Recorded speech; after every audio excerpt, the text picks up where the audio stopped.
अरे बातें नहीं, अपना चैप्टर है care during normal delivery. Sir अगर देखा जाए तो नॉर्मली फेस मेंट का मतलब क्या होता है कि फेस में का मतलब नॉर्मली देखा जाए तो फेसमेंट का सीधा सीधा अर्थ है ना कि जो नीचे के जो मसल्स है ना उनका पतला होना, नॉर्मल उसमें चेंज होना, सर्विक्स के हिस्से में चेंज होना फेसमेंट है। सर्विक्स के जो मसल्स है ना, सर्विक्स का उसमें चेंज होना ही फेसमेंट है, उसी को फेसमेंट कहते हैं। और कौन सा विद कॉन्ट्रैक्शन ये दिखाएगा ना, ये है कॉन्ट्रैक्शन रहता है थोड़े वो जो है ना कॉन्ट्रैक्शन होते हैं होगा। क्या बोला आपने, सब अच्छा बोला। ये है कॉन्ट्रैक्शन रिदमिक होते हैं, मतलब रिदमिक का कॉन्ट्रैक्शन। एक ऐसे कॉन्ट्रैक्शन जो मतलब एक के बाद एक ले से चल रहे हो, तो एक ऐसा कॉन्ट्रैक्शन जो लगातार कंटिन्यू चल रहा हो। मतलब एक तो महीना चल रहा है और हाँ, एक तो क्या है कि जिस लेप पे वो रुक रुक चल रहा है, तो एक बिल्कुल कंटिन्यू चल रहा है। अब जो पहले वाला जो कॉन्ट्रैक्शन होगा वो रिदमिक होगा, क्योंकि वो तो एक साथ एक लंबे समय के लिए नहीं होगा, तो हुआ दर्द हुआ, उसमें तो क्या होगा कॉन्ट्रैक्शन हुआ, फिर रुक गया, फिर हो रहा है, फिर रुक गया, तो रुक रुक के चल रहा है। यानी एक अलग लेके आधार पे, लेकिन वो जो चल रहा है 10-20 मिनट चला फिर रुक गया, चल रहा है, कंटिन्यू नहीं हो रहा है। वो कौन सी कंडीशन है, कंटिन्यू की नहीं है। और जो डिलीवरी के समय जो होना है ये कंटिन्यू होना है। ये एक बार दर्द स्टार्ट हुआ उसके बाद ये रुकेगा नहीं, ये कंटिन्यू होगा, और ये जब तक डिलीवरी नहीं हो जाएगी तब तक होता रहेगा। इसका काम ही है, क्योंकि इस समय डिलीवरी करवानी है। उस समय तो क्या था, उस समय तो नॉर्मल कॉन्ट्रैक्शन था, उस समय तो ये था कि हल्का महसूस हो रहा है दर्द के बारे में, फिर रुक जाता है, फिर महसूस हो जाता है, और जब महसूस होता है तो रिदम में लगातार होता है, एक रिदम में एक ताल होता है, जैसे लगता हो कि बड़े वाह पेन हो रहा है, गर्भ का पेन है, लेकिन वास्तव में वो गर्भ पेन नहीं होता है, और होता है, तो वो कंडीशन है।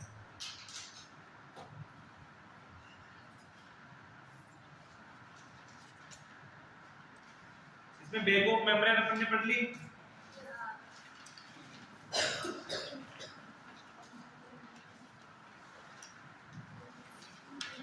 इसके बीच में और कुछ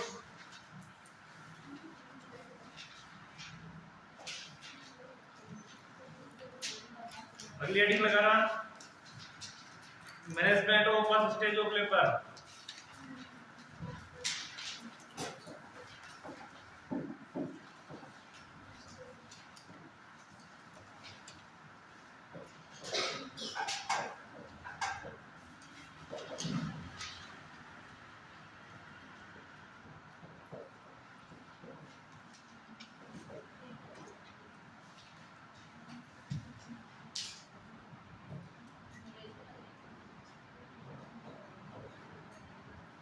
management of first stage of labour.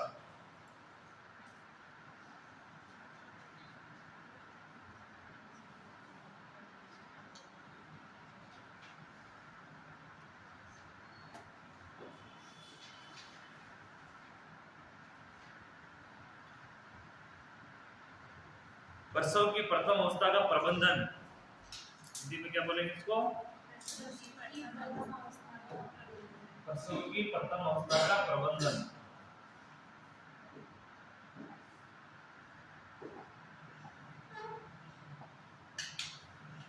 प्रसव की प्रथम अवस्था का प्रबंधन।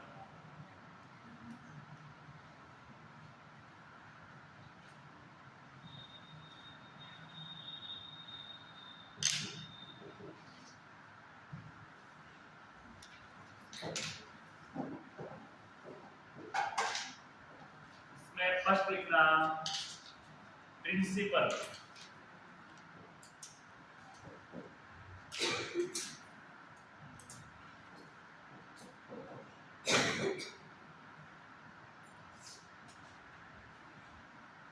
प्रिंसिपल्स,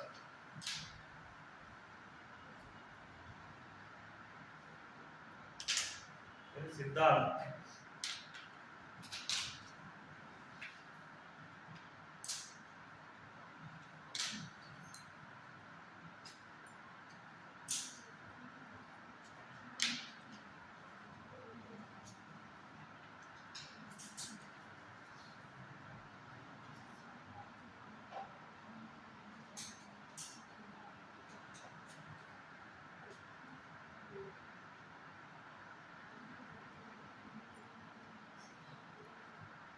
इसमें लिखना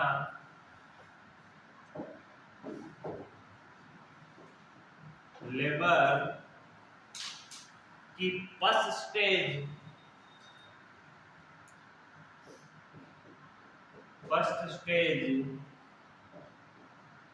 का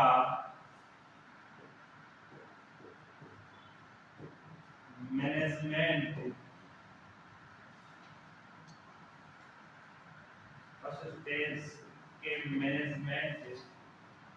के प्रिंसिपल निम्न है।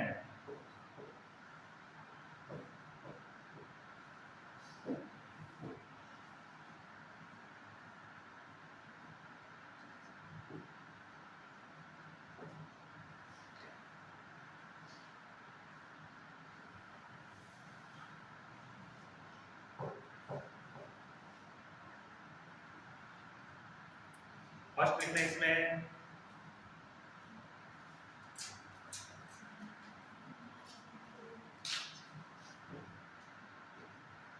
पेशेंट का लगातार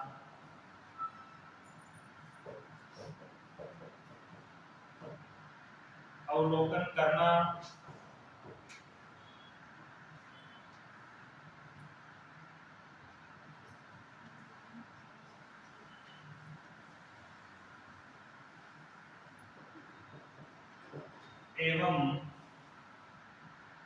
एवं इसमें किसी प्रकार की बाधा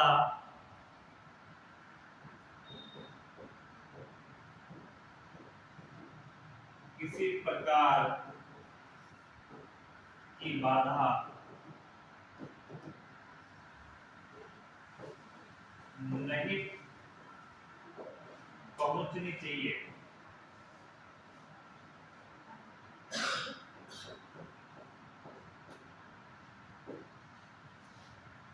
पेशेंट का लगातार अवलोकन करना, अवलोकन करते समय पेशेंट को किसी प्रकार की क्या नहीं पहुंचनी चाहिए, बाधा नहीं पहुंचनी, यानी किसी प्रकार की उसको समस्या नहीं होनी चाहिए, क्योंकि इसमें अवलोकन किए जाएंगे। अब प्रिंसिपल के मैनेजमेंट कहते हैं तो अवलोकन वेजाइनस से भी होंगे, इंटरनल लॉस भी देखा जाएगा, तो बार बार उसको परेशानी हो सकती है।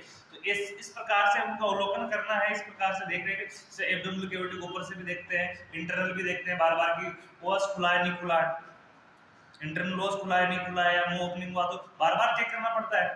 अगर पेन ज्यादा बढ़ रहा है, पेशेंट परेशान है पेन की वजह से, तो उस समय और ज्यादा चेक करना पड़ता है कि खुल जाए तो फिर डिलीवरी करवा दे।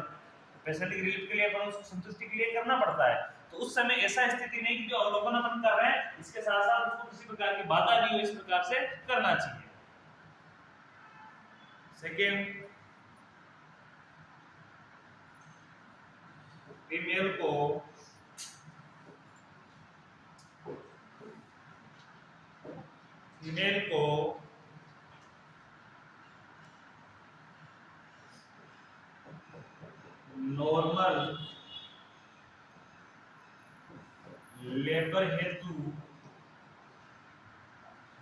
नॉर्मल लेबर हेतु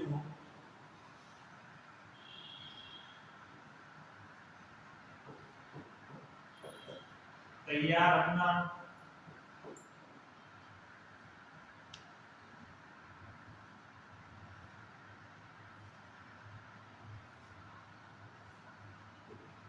यानी फीमेल को जो नॉर्मल लेवल में जो उसके साथ प्रोसीजर होने वाला है इसके बारे में उसको कंप्लीट बता करके आप किस प्रकार से प्रोसीजर होगा, ये चीज रहेगी, आपको इस प्रकार कोऑपरेट करना है, जो भी उसकी स्थिति है उसके बारे में उसको कंप्लीट बताकर उसको तैयार रखना कि प्रसव करवाने के लिए वो तैयार हो।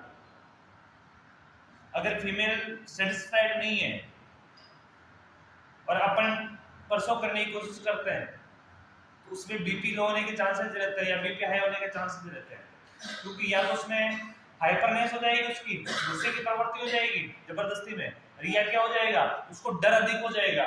तो डर में क्या होता है, डर में दोनों कंडीशन होती है। डर में स्टार्टिंग के समय तो हाइपरनेस होता है और जैसे डर लंबा चला तो हाइपरनेस होते होते फिर क्या होता है तो धीरे धीरे लो होने लग जाता है। डर की जो अचानक कंडीशन होती है, जैसे अपने सामने अपन चल रहा है कोई एकदम से सामने आ जाता है तो उस समय अपनी हाइपरनेस हो जाती है, उस समय तो अपनी बीपी बढ़ जाती है। लेकिन अगर वो डर अपने सामने रहने से अपनी घबराहट बढ़ती जाए उसके बाद क्या होगा, डाउन होने लग जाती है, इंटर में दोनों प्रकार की कंडीशन होती है। उस प्रकार की कंडीशन या तो हाइपर हो जाएगी या लो हो जाएगी, उसमें भी दिक्कत है। तो इसलिए पहले फीमेल को प्रोसीजर समझाना, उसको संतुष्ट करना, लेबर के लिए उसको तैयार करना। अगर फीमेल लेबर के लिए तैयार होगी तो उस समय लेबर के लिए तैयार होना पड़ता है फीमेल को।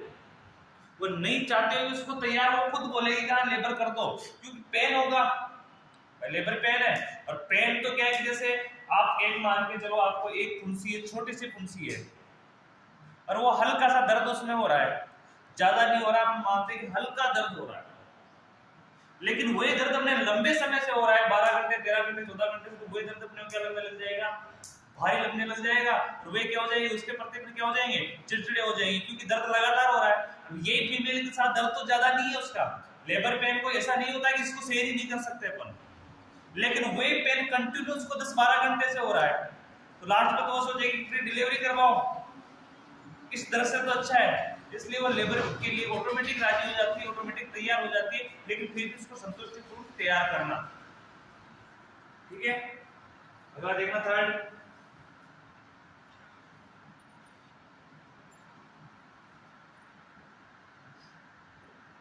निम्न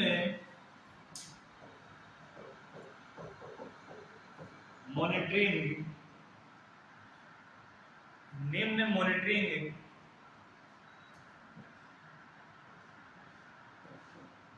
की जानी चाहिए।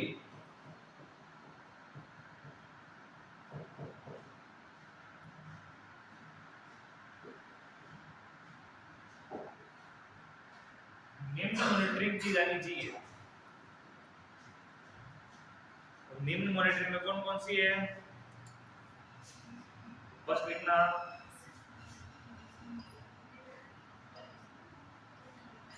Progress of labour,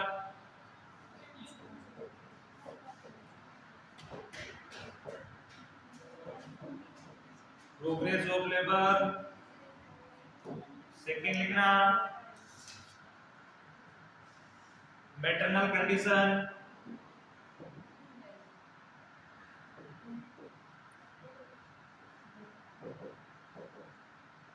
maternal condition,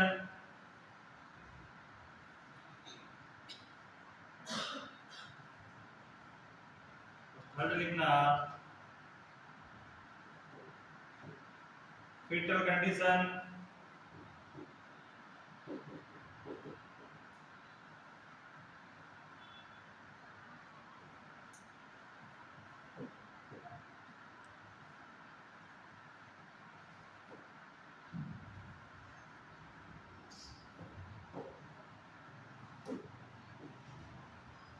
किस चीज की मॉनिटरिंग की जाएगी, प्रोग्रेस ऑफ लेबर, लेबर की लेबर प्रक्रिया की प्रोग्रेस कैसी है, इसके अलावा मां की स्थिति और भ्रूण की स्थिति, सर प्रसव के दौरान मतलब माता की कौन सी पोजीशन होनी चाहिए, स्पाइन पोजीशन नहीं होती, वो तो अलग होती है, उसमें तो बहुत स्पाइन में ही हो, लेकिन उस पोजीशन को अलग नाम से जानते हैं।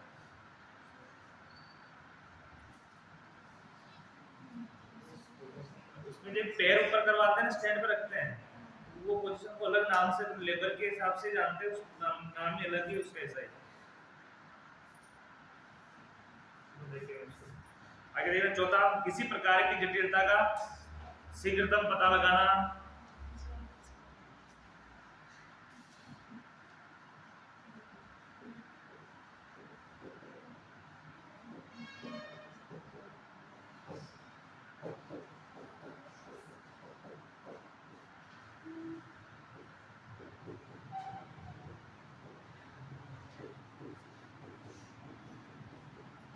पता लगाना।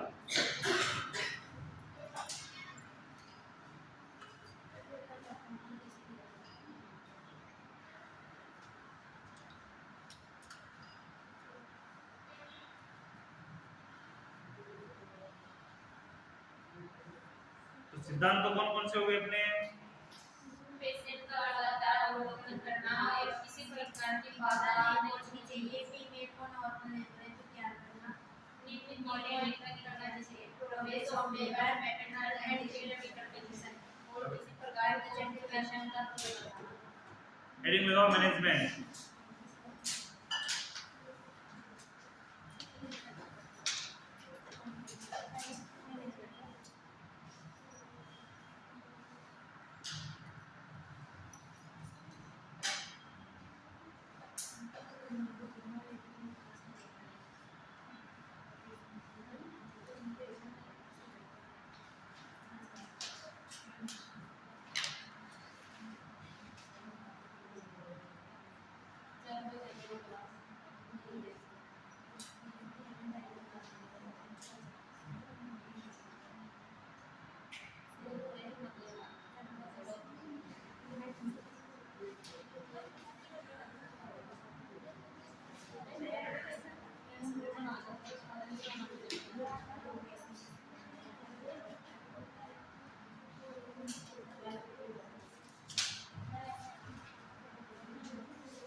हेडिंग लगाओ मैनेजमेंट।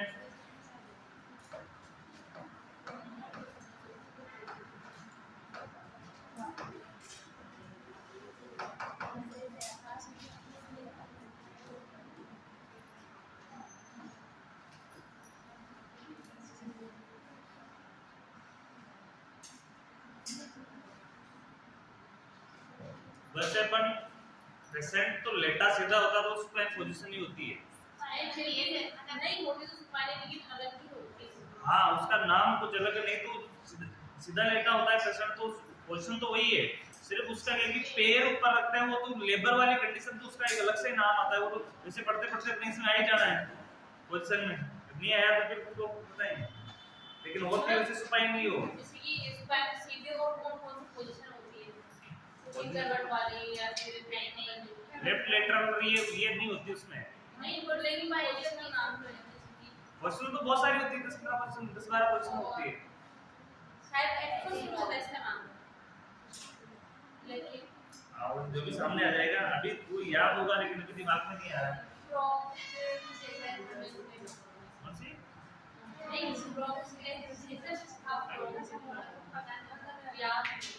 आओ आ जाएगी, बता दूंगा मैं उसके बारे में। तो मैनेजमेंट में लिखना,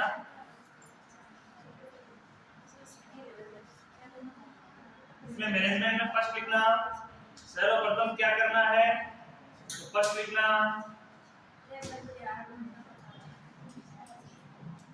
लेबर के आरंभ होने का समय पता करना चाहिए।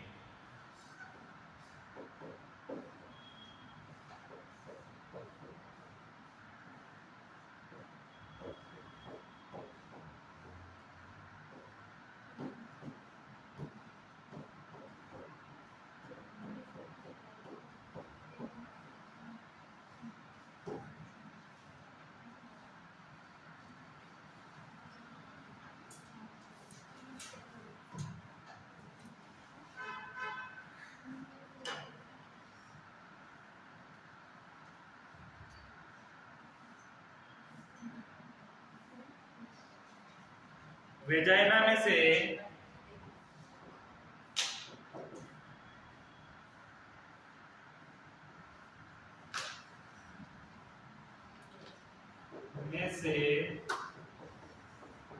हो रहे सिक्रेशन की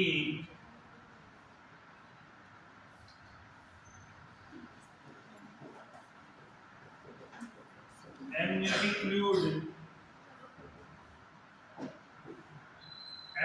fluid के लीकेज के लिए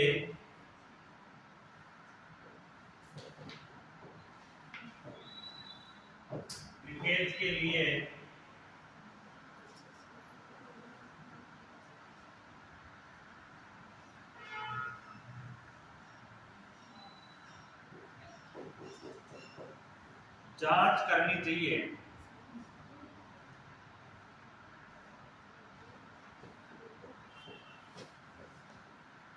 जांच करनी चाहिए।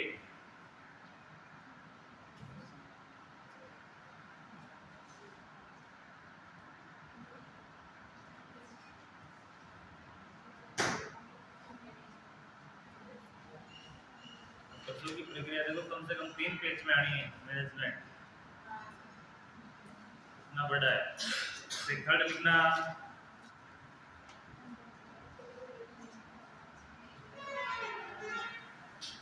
फीमेल की सामान्य स्थिति का परीक्षण करना चाहिए।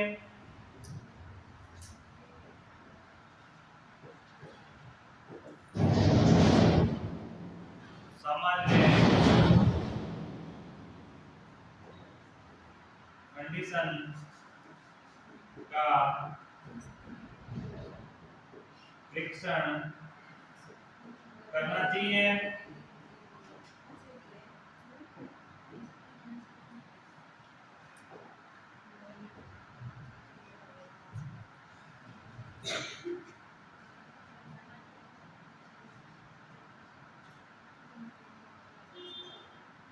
आवश्यक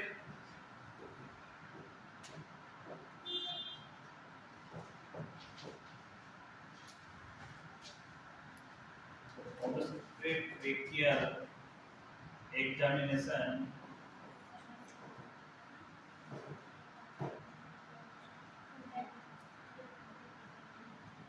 किए जाने चाहिए।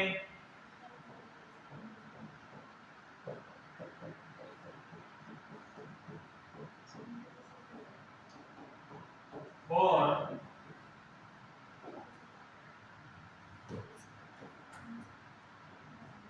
रिकॉर्ड करना चाहिए।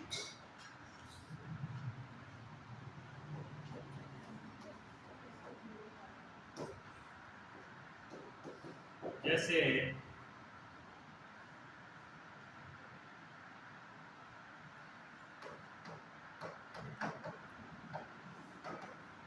ग्रीफ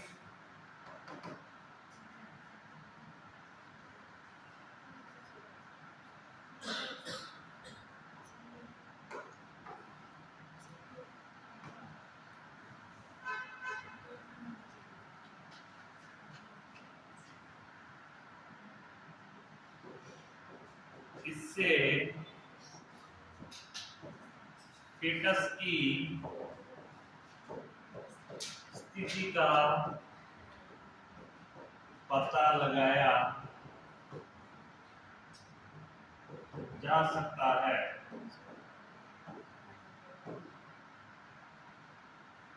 इससे फीटस की स्थिति का पता लगाया जा सकता है।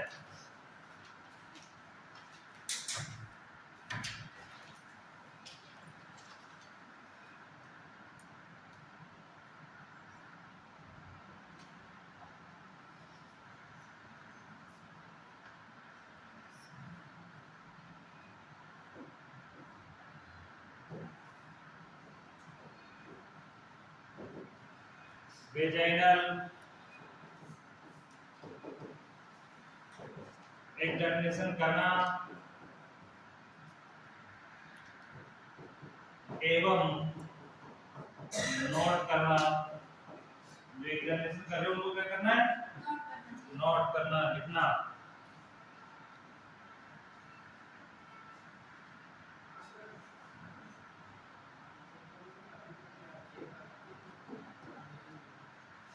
First fitness presentation. सबसे पहले किसका पता लगाएंगे? फिटनेस प्रेजेंटेशन का। शिशु की प्रस्तुति कैसी है? सर्विक्स डायलेशन,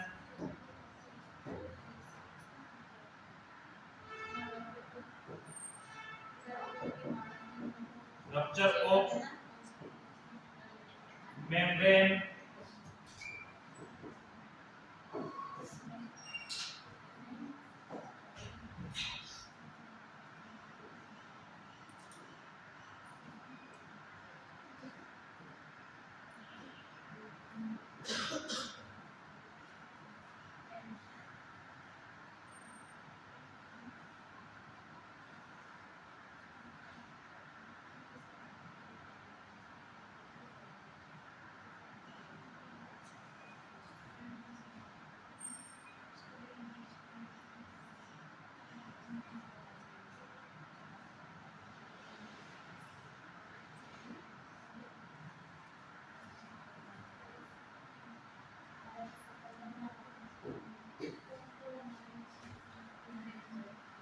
बात तो की है।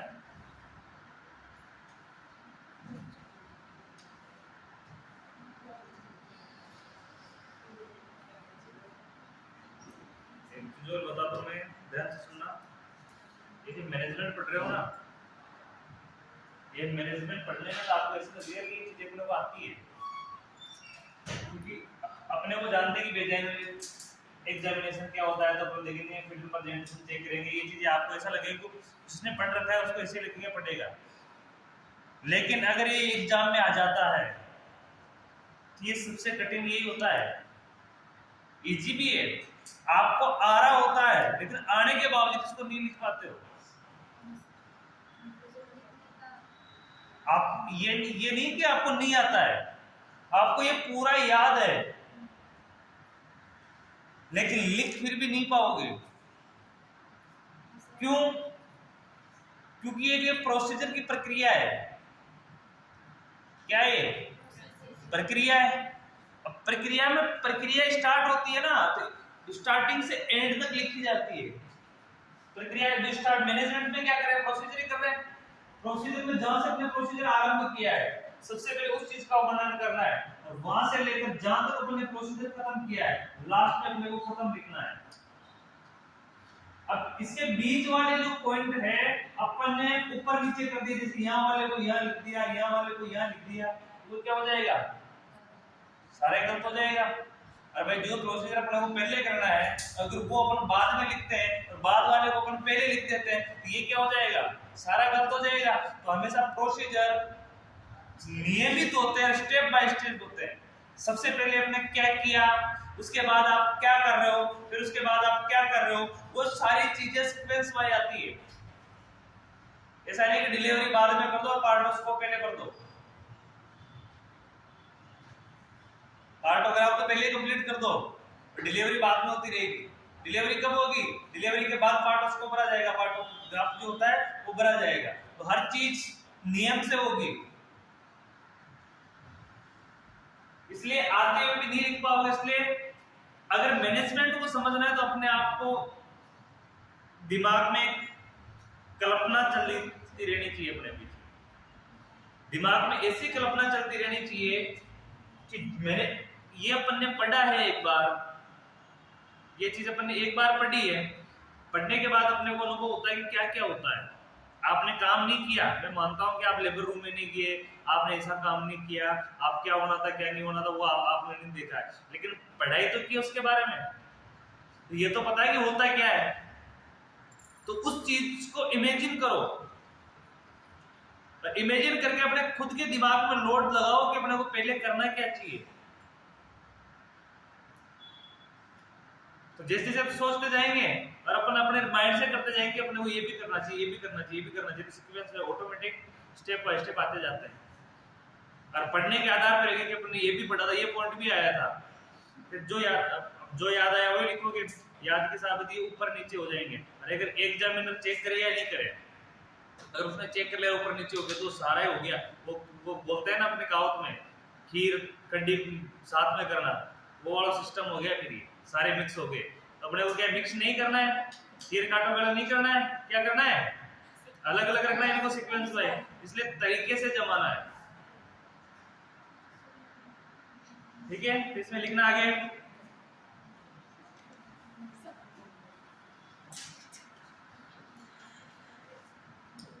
क्या हो गया?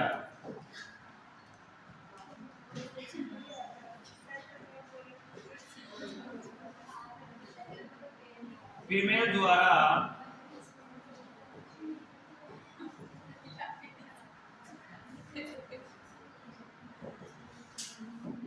एंटीनेटल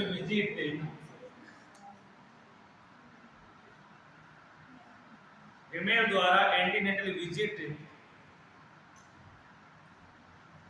एवं पूर्व में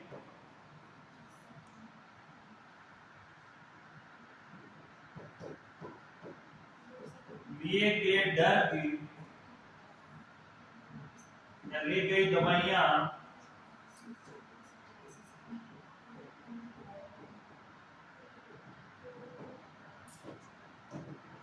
के बारे में जानकारी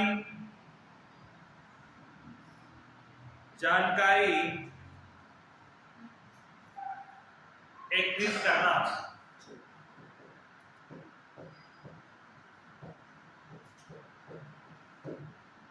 फीमेल द्वारा एंटीनेटल विजिट एवं उससे पूर्व लिए गए दवाइयों के बारे में जानकारी देना कि कौन सी बीमारी हुई थी, उसका उपचार किया था, कौन कौन सी आप दवाइयां ले रहे थे उस समय।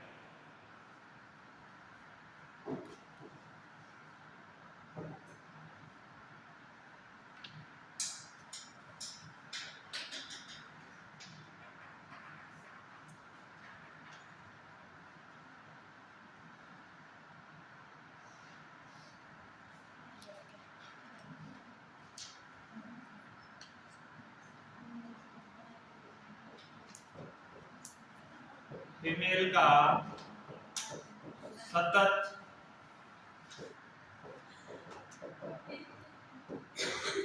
क्या बात हो गई, क्या मिल गया ऐसा है?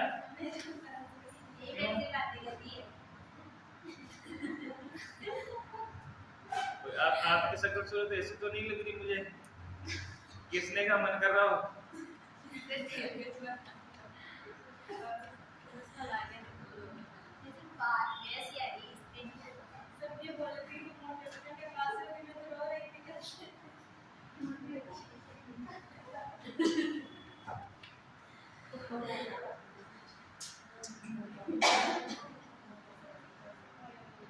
ऐसा नहीं हो कि अपन सारे ऐसे के पात्र बन जाए।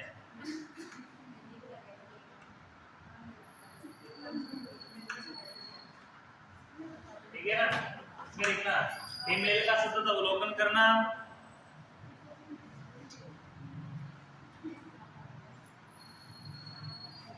यदि आवश्यक हो तो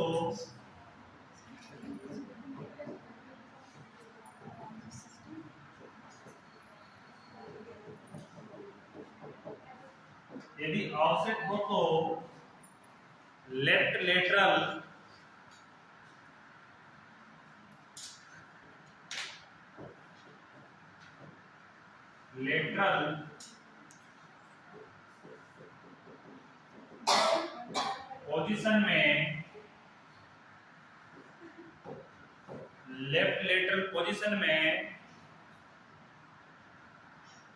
इनेमा देना।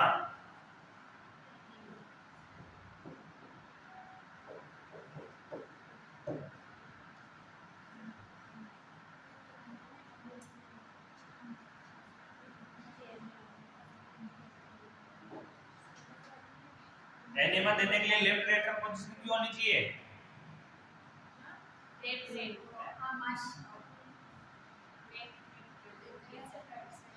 क्यों होनी चाहिए लेफ्ट लेटरल?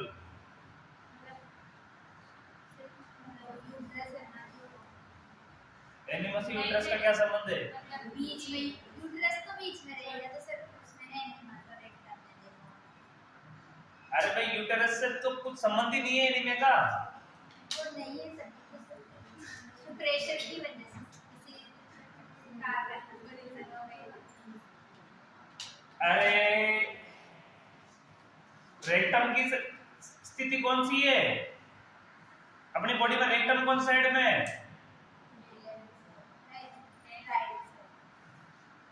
बैक साइड में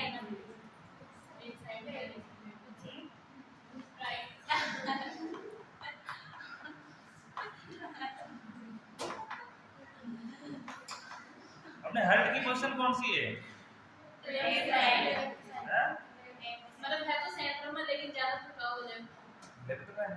अभी देखिए एक चीज सोचनी है, कॉमन चीज बता रहा हूं मैं। हार्ट लेफ्ट में, अम्मा से लेफ्ट में, तो रेक्टम भी लेफ्ट में होना है। रेक्टम भी कहाँ होना है? लेफ्ट में ही होना है। ठीक है, ये चीज विशेष करके ध्यान रखना। राइट साइड में ओनली लीवर होता है। क्या होता है? लीवर। इसके अलावा जितने पेनक्रियाज है, स्प्लीन है, ये सारे कौन सी साइड में है? लेफ्ट साइड में। पेनक्रियाज भी लेफ्ट साइड में ही है, स्प्लीन भी लेफ्ट साइड में ही है, हाथों का झुकाव भी ज्यादा लेफ्ट साइड में, क्योंकि बॉडी का सारा हिस्सा ज्यादा लेफ्ट साइड में है। आते पूरी राउंड अप में होती है, लेकिन आंत का जो बड़ी आंत का सबसे भारी हिस्सा है ना, जिसको रेक्टम बोलते हैं, वो इस साइड में होता है, लेफ्ट साइड में होता है। ब्लैडर बिल्कुल बीचों बीच होता है, ब्लैडर बिल्कुल बीचों बीच सेंटर पे होता है। राइट साइड की बात करें, राइट साइड में कुछ नहीं होता, राइट साइड में एक तो किडनी आती है, एक किडनी आती है राइट साइड में, दूसरा लीवर आता है और एक लंग्स आता है। इसके अलावा जितने भी ऑर्गन लेफ्ट साइड में होते हैं।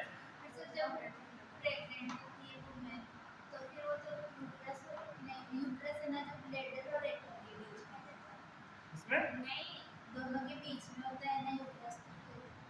अरे मैं यूट्रस की बात नहीं कर रहा, मैं एनीमा की बात कर रहा हूँ। हाँ एनीमा की करते हैं, पर वैसे वो तो लेफ्ट राइट में लेफ्ट राइट में कहां से हो जाएगा, वो एंटीरियर पोस्टीरियर होता है, उसके एंटीरियर तो ब्लैडर होता है, पोस्टीरियर में रेक्टम होता है, यानी उसके आगे तो क्या होता है, ब्लैडर होता है, और पीछे क्या होता है, रेक्टम होता है, और जिसके बीच में वो होता है। अब उसकी कई बार झुकाव पोस्टीरियर होती है, यानी बैक साइड में होती है, और कई बार उसकी झुकाव एंटीरियर होती है, तो ब्लैडर के ऊपर वजन आता है। और प्रेग्नेंट होने के बाद वो सीधी हो जाती है, तो वो तो कैविटी तो बिल्कुल बीच में है, वो ना तो लेफ्ट में ना राइट में। कैविटी है ना, यूट्रन कैविटी ना तो लेफ्ट में है ना राइट में, उसको काउंट करते हैं एंटीरियर पोस्टीरियर से। एंटीरियर यानी किसी फीमेल में कैविटी का झुकाव आगे की तरफ है तो उसको एंटीरियर बोलेंगे, जिसमें ब्लैडर में ज्यादा पावर आएगा ब्लैडर के ऊपर, और किसी का पोस्टीरियर, किसी का झुकाव स्पाइनल कॉर्ड की तरफ है।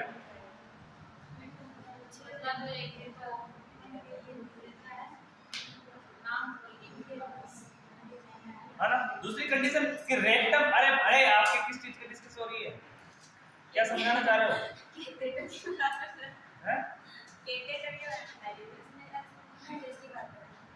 रेक्टम मलाशय लेफ्ट साइड में होता है, इसी प्रकार आमाशय भी कौन साइड में, अपना लेफ्ट साइड में, पेनक्रियाज भी कौन साइड में, लेफ्ट साइड में, स्प्लीन भी कौन साइड में, लेफ्ट साइड में, हार्ट का झुकाव भी किस साइड में, लेफ्ट साइड में, लेफ्ट साइड में। अब लेफ्ट साइड में, अब एक चीज मान के चलो, ये स्थिति है रेक्टम की, स्थिति कौन सी रेक्टम की, घुमावदार है। अब घुमावदार स्थिति, अब पेशेंट को अपन राइट लेटरल पोजीशन में सुलाएंगे तो रेक्टम का झुकाव किधर रहा, ऊपर रहा, उसमें एनिमा डालोगे तो उसके अंदर जाएगा क्या, किसी कंडीशन में नहीं जाएगा, क्योंकि झुकाव ही नहीं है वहां पर।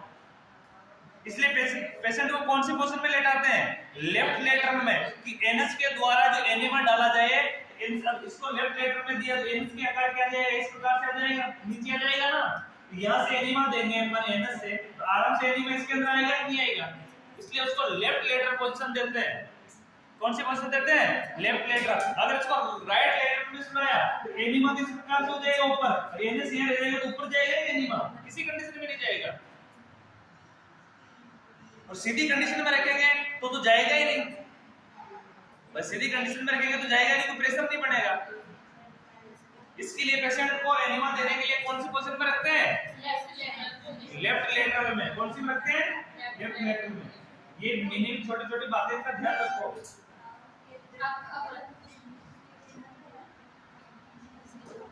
आगे लिखना, अरे नो डिस्कस, बहुत बातें होगी, पढ़ लो।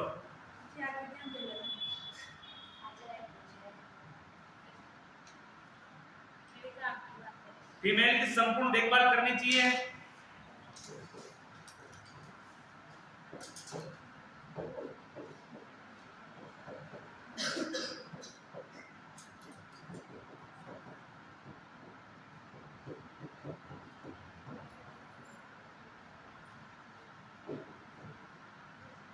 फीमेल की संपूर्ण देखभाल करनी चाहिए।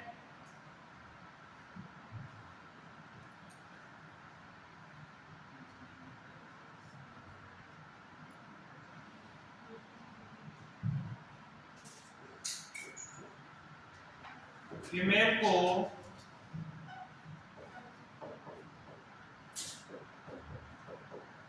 चलने हेतु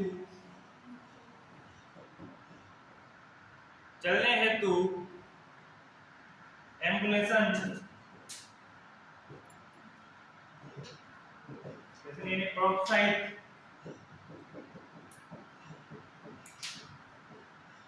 प्रोत्साहित करना चाहिए।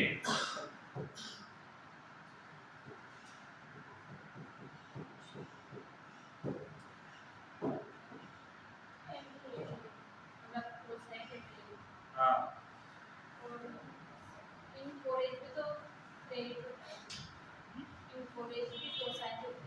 हाँ प्रोत्साहित करता है।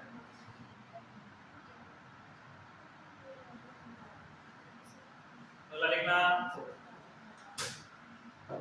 फ्लूइड इलेक्ट्रोलाइट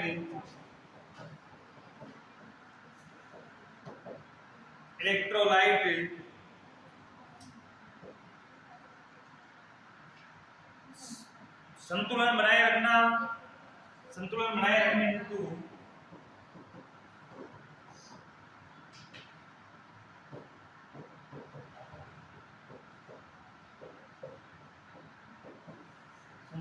रखने हेतु आईवी फ्लूइड देना,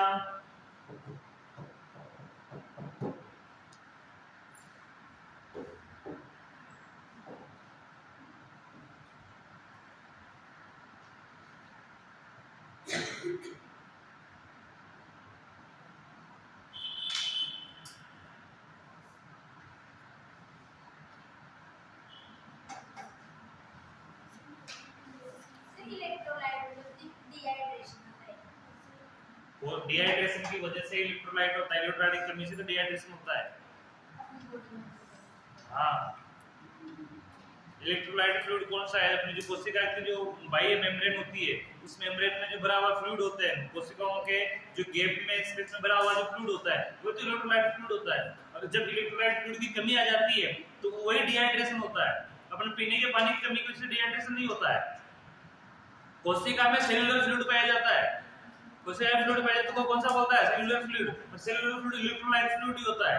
तो उसकी प्राप्ति के लिए डायरेक्ट इलेक्ट्रोलाइट चढ़ाया जाता है। और नॉर्मल हो रहा हो तो सलाइन चढ़ा देते हैं, नॉर्मल वाटर ओआरएस दे देते हैं। लेकिन अगर ज्यादा इलेक्ट्रोलाइट की कमी है तो उस कंडीशन में इलेक्ट्रोलाइट फ्लूइड दिया जाता है। इलेक्ट्रोलाइट डेक्स्ट्रोज 5 डेक्स्ट्रोज 10 से नाम से आता है ना, तो इलेक्ट्रोलाइट फ्लूइड ही आता है।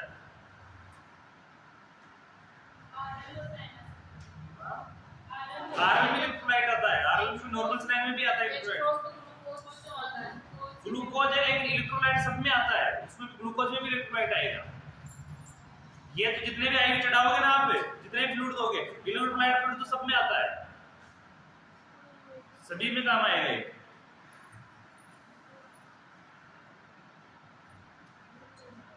सभी में ग्लूकोज भी है। हां ग्लूकोज की मात्रा सब में रहती है। फिर शुगर वाला पेशेंट को एक तो उसकी शुगर उनकी हाई हो जाएगी, उसको अलग चढ़ाया जाता होता है। इसमें से ही है जब जिसमें ग्लूकोज की मात्रा अधिक है वो नहीं चढ़ाते, इसमें मिनिमम है वो चढ़ाते हैं। इसीलिए एनएस थोड़ा सा हां एनएस नॉर्मल है, नॉर्मल सलाइन वाटर है, इसमें ग्लूकोज की कम मात्रा है। ग्लूकोज होगा सब में, लेकिन किसी में मिनिमम मात्रा में बिल्कुल नागड़े कंडीशन में, और किसी में वो ज्यादा है, लेकिन तो बनना तो वही है। इसमें देखना आगे फीमेल को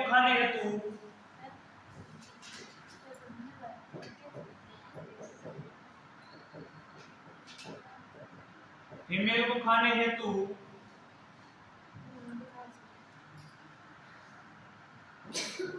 आइस चिप्स,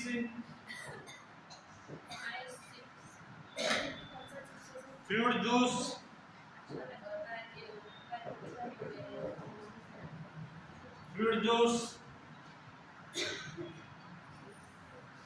एवं पीने के लिए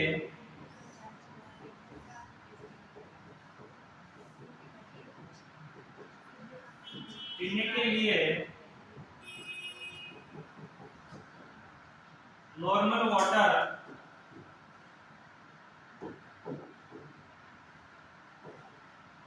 वाटर देना चाहिए।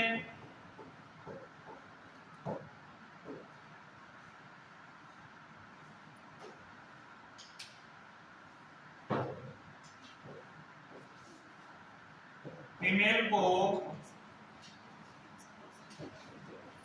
यूरिन त्याग हेतु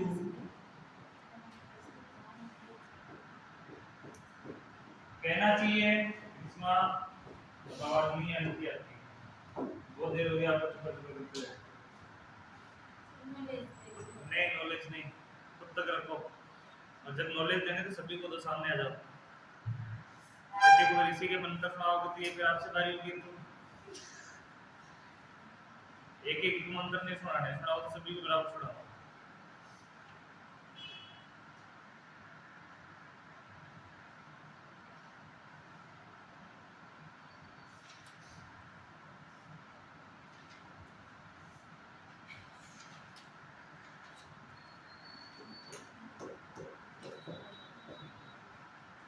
यदि फीमेल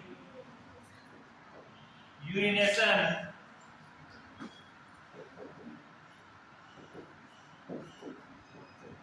हेतु असमर्थ है तो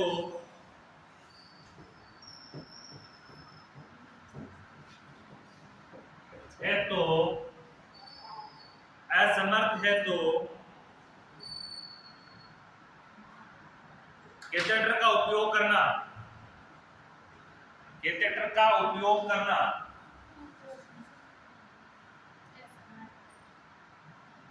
है तो कैथेटर का उपयोग करना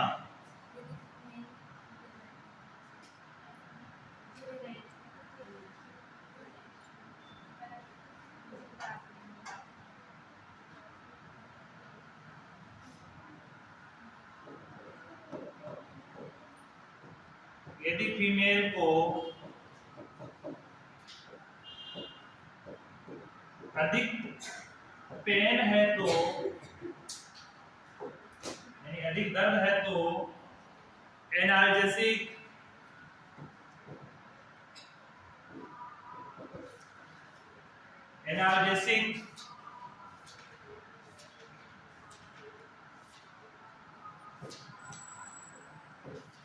एथेडिन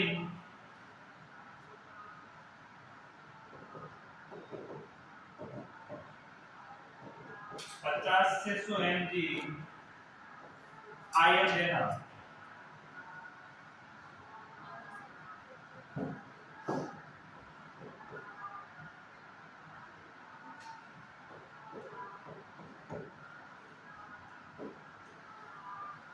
पेन किलर के लिए कौन सा देंगे? एथेडिन 50 से 100 mg।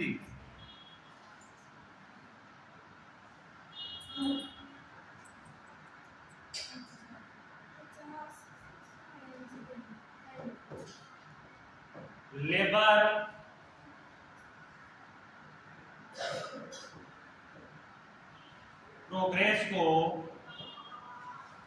प्रोग्रेस को रिकॉर्ड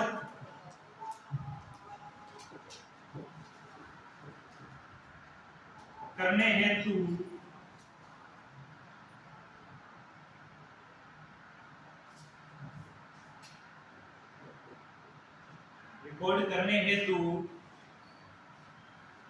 पार्टोग्राफ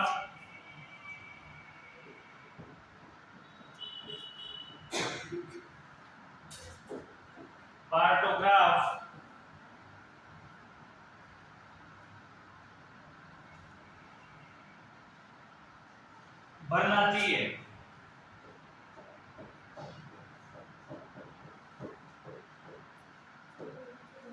पार्टोग्राफ एक चार्ट होता है और उस चार्ट के अंदर लेबर से संबंधित प्रत्येक की जानकारी आप मॉनिटरिंग कर रहे हो, वाइटल साइंस चेक कर रहे हो, क्या उसकी स्थिति है, कितने समय से लेबर स्टार्ट हुआ, कितने समय पर फर्स्ट स्टेज खत्म हुआ, जो भी उसमें डिटेल भरनी है, सारी डिटेल किसके अंदर भरी जाती है? पार्टोग्राफ के अंदर भरी जाती है। फीमेल की लेबर के समय की जो सारी डिटेल है किसके अंदर भरी जाएगी? पार्टोग्राफ के अंदर। तो एंटीनेटल केयर की और पोस्टनेटल केयर की किसके अंदर भरी जाएगी? ममता कार्ड के अंदर। किसके अंदर भरी जाएगी? ममता कार्ड के अंदर। लेबर संबंधी किसके अंदर भरी जाएगी? पार्टोग्राफ के अंदर।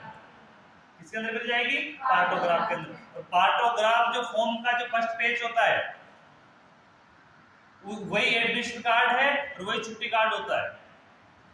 पार्टोग्राफ का जो फर्स्ट वाला जो पेज होता है, पार्टोग्राफ बहुत बड़ा आता है, कॉपी जैसे हमें लग गया आजकल, जिसके बहुत से पेज होते हैं, उसका जो पहला पेज है उसमें आइडेंटिफिकेशन ऑफ पेशेंट लिखी जाती है, पेशेंट की आइडेंटिफिकेशन लिखी जाती है, उसमें पेशेंट का फोटो लगता है और उसी को छुट्टी कार्ड के तौर पे दिया जाता है।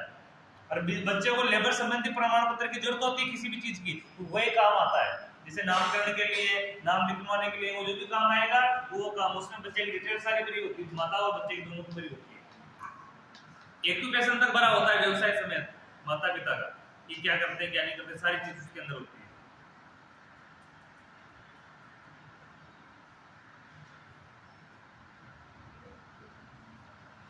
फीमेल एवं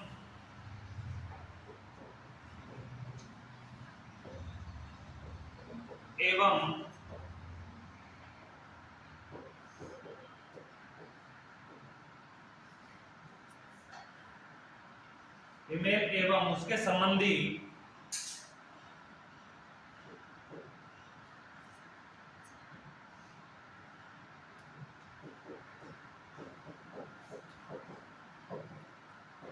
उसके संबंधियों से प्रसव हेतु या लेबर हेतु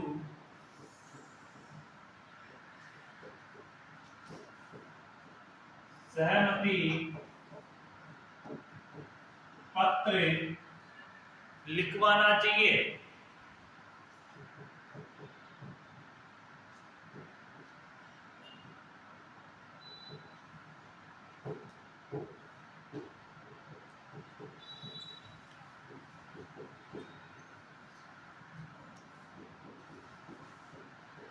लेबर करने से पहले गार्जियनों और फीमेल द्वारा क्या लिखवाना चाहिए? सहमति पत्र।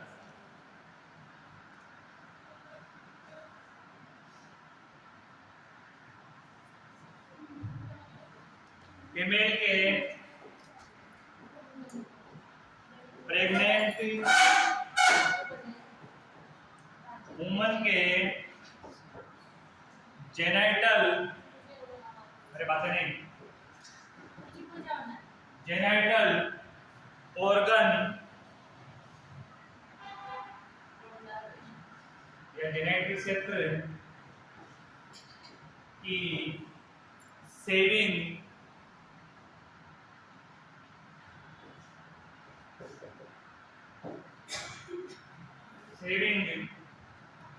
की जानी चाहिए।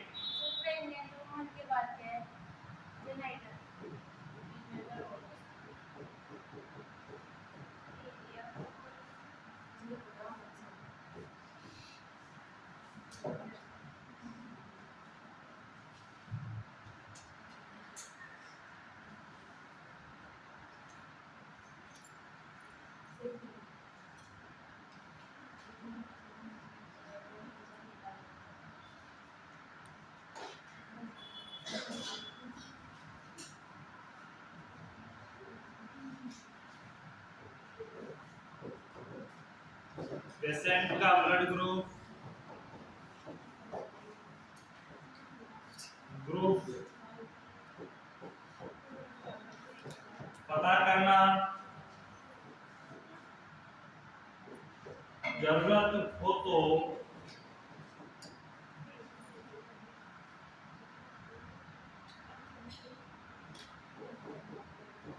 ब्लड की व्यवस्था करना।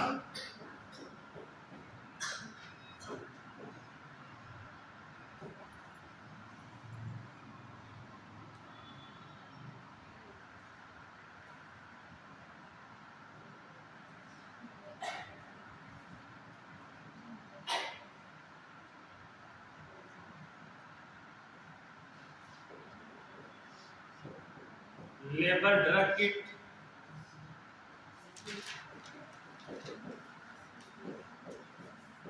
तैयार करना,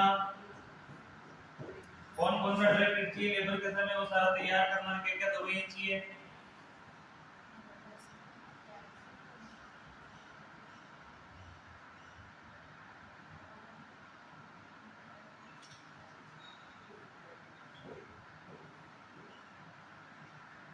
फीमेल को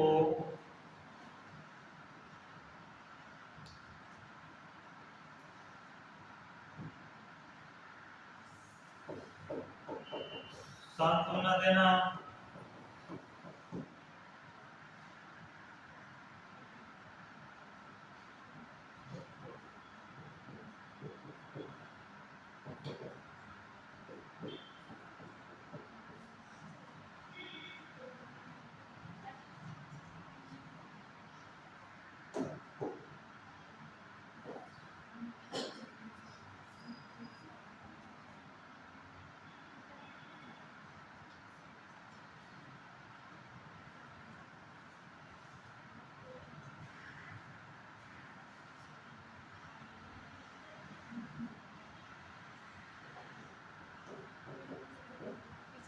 चेतावनी चिन्ह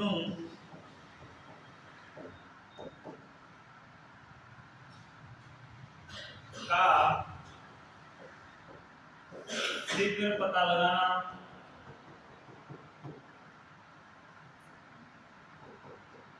और डॉक्टर को सूचित करना।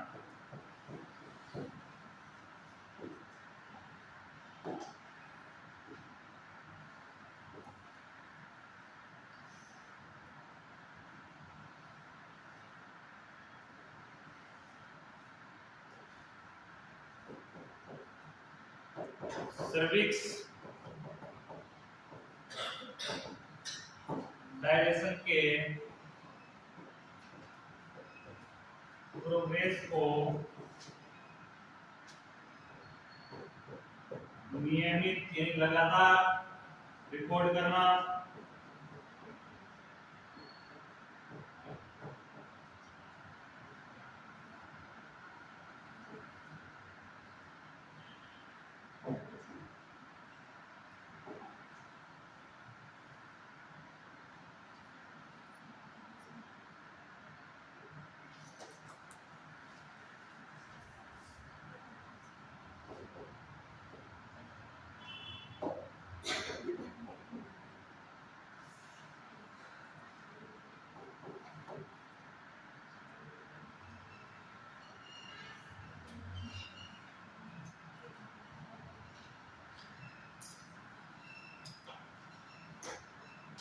फिटर हार्ट रेट रिकॉर्ड करना।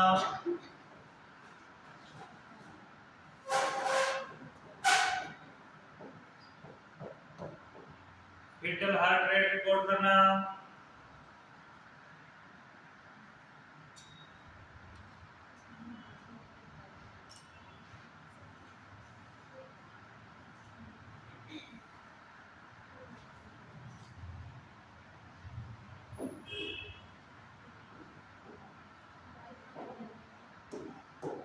नोट लिख लेना।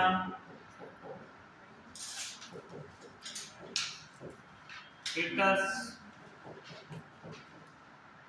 नॉर्मल FHR 120 140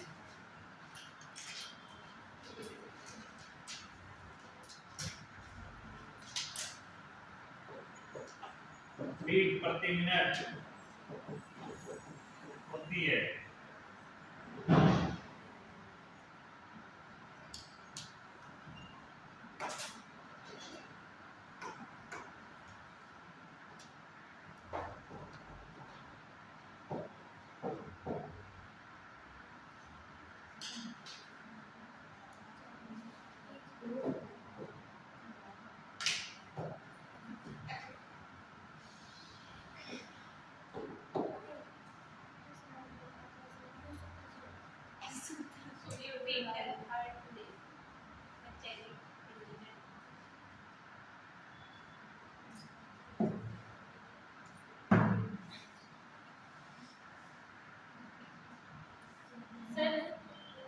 फीमेल की डिलीवरी हो उससे गार्डन तो सहमत हो, लेकिन वो फीमेल सहमत नहीं हो तो डिलीवरी नहीं कर सकती।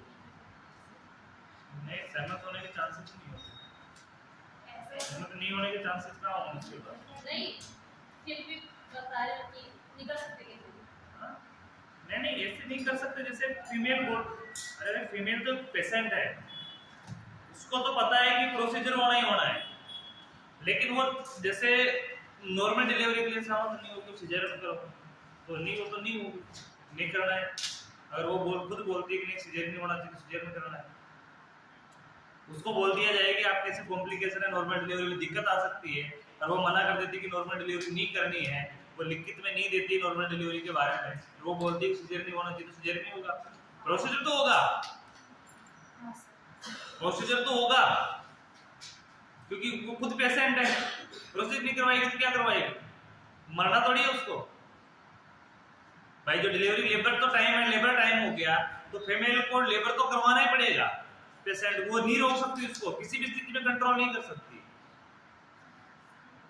दोनों स्थिति में कौन सी सही होगी, नॉर्मल या सर्जरी? नॉर्मल तो नॉर्मल ही होती है, वो तो सही है नॉर्मल तो। वो तो नॉर्मल डिलीवरी सिजेरियन वाले केस को भी नॉर्मल डिलीवरी के लिए प्रेरित किया जाता है कि होते जब तक हो सकता है तब तक नॉर्मली करवाने की कोशिश करो। जब हाथ से निकल रहा हो केस तब जाके सिजेरियन करनी है। लेकिन फिर भी कुछ है तो वो जिसको कभी वजन ही नहीं उठाना, काम ही नहीं करना, पड़े पड़े खाना है, रोटी बना के देने वाले और है, तो उसको सिजेरियन करवाओ नॉर्मल कराओ, उसको क्या फर्क पड़ने वाला है? बताओ। एक इस प्रकार की फीमेल है, खुद खाना बनाने के लिए किचन में खड़ी नहीं होती, खाना भी कोई दूसरे बना रहे होते हैं, तो उसको काम करने की जरूरत नहीं है। तो सीधा रास्ता अपनाएगी ना, सीधा रास्ता सबसे अच्छा है। सिजेरियन करवाओ। बेड रेस्ट, कौन बेड रेस्ट कोई काम के लिए कहेगा? कभी नहीं कहेगा। नहीं, ये आजकल के बहुत ट्रेंडिंग में ये चीज, शहरी क्षेत्र में बहुत ट्रेंडिंग में है, और अधिकतर सर्विस वाले में बहुत ट्रेंडिंग में, सर्विस जो सर्विस में फीमेल होती है। नहीं, मैं क्या बोल रहा हूँ कि उनको एक चीज का पता है, उनको प्रिपेरियम में नहीं जाना है। वो जेनेटल ऑर्गन के जो केयर होती है उसमें वो नहीं जाना है उनको बेड रेस्ट चाहिए, नॉर्मल ले लेते हैं वो डायरेक्ट सिजेरियन करवाएंगे। और सिजेरियन में क्या है, जैसे उनको ये तो ना पता है कि जैसे डिलीवरी का टाइम ये है तभी सिजेरियन करवाएंगे। वो बच्चे का परिपक्व का देखते हैं कि बच्चा परिपक्व है, कंप्लीट है अंदर, उस समय सिजेरियन करवा। सर्जरी तो कभी भी कर सकते हैं अपन, इसके लिए कौन सा ऑक्सीटोसिन सीक्रेट होना जरूरी है, कौन सा डायलेशन जरूरी है? कुछ नहीं है। बच्चा कंप्लीट है उस समय बाहर निकालो। तो है कुछ उसकी अलग अलग भावना है, लेकिन अगर मैं एक ही चीज मानता हूँ कि नॉर्मल होता है डिलीवरी। अभी दिक्कत आए नहीं आए, लेकिन वृद्धावस्था में बहुत ज्यादा दिक्कत आने वाली सीजन नॉर्मल,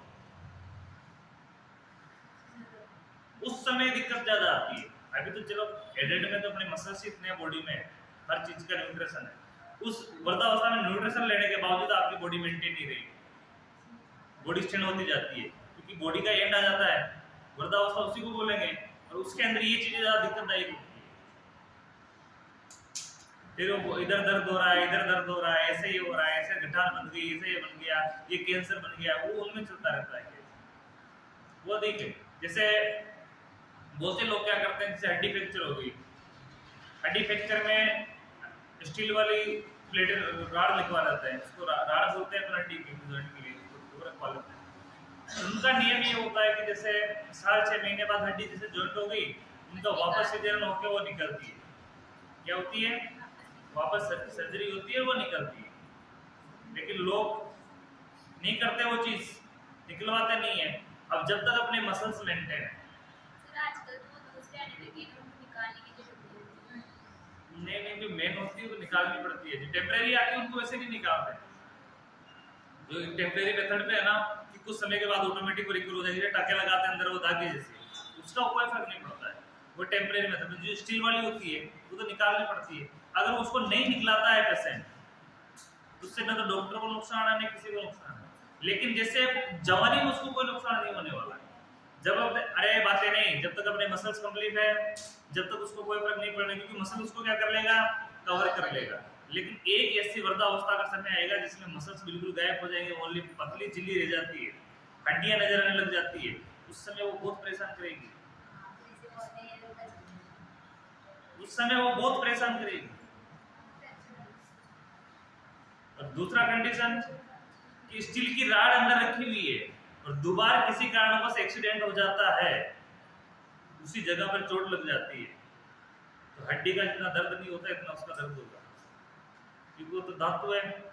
उसके मुड़ने के बाद बैंड भी आ गया ना उसमें, तो पैर वैसा ही रहेगा वो। जब तक डॉक्टर उसको खोल के सीधा नहीं करेंगे तब तक, हथौड़े नहीं मारेंगे खोल कर, तब तक वो ऐसा ही रहेगा मुड़ा हुआ। तो वो सबसे ज्यादा खतरनाक है, इसलिए रिस्क नहीं लेना चाहिए, धातु है वो तो।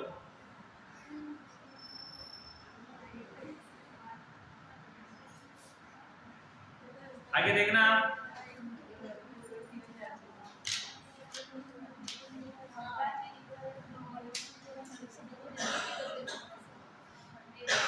वेजाइना से होकर, अरे तो कंटिन्यूस को लिखो,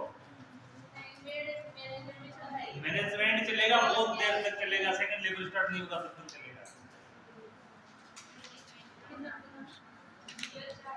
मैनेजमेंट में लिखना, वेजाइना से होकर निकलने वाले लिक्योर, वेजाइना से होकर निकलने वाले लिक्योर इम्यून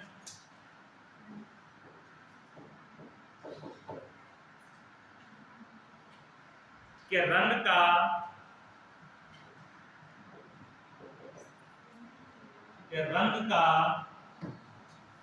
परीक्षण करना,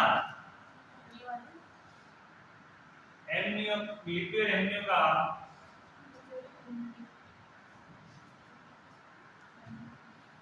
परीक्षण करना,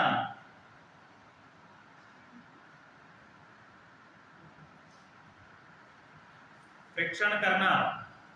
परीक्षण में क्या करेंगे, जो एमनियोटिक फ्लूइड का कुछ मात्रा बाहर निकल रही है उसका कलर देखना, कलर के आधार पे बच्चे की स्थिति काउंट करनी है। इसके आधार पे बच्चे की स्थिति, वो किस कलर का आ रहा है। अगर वो ब्लैक है तो सीधा सीधा बच्चा मर चुका है, वो गहरा चमकीला है तो डिस्ट्रेस की कंडीशन में है, और सामान्य है तो सामान्य है ही सही। यानी उसके आधार पे अपन बच्चे की गर्भ के वाले स्थिति को काउंट कर सकते हैं, देख सकते हैं।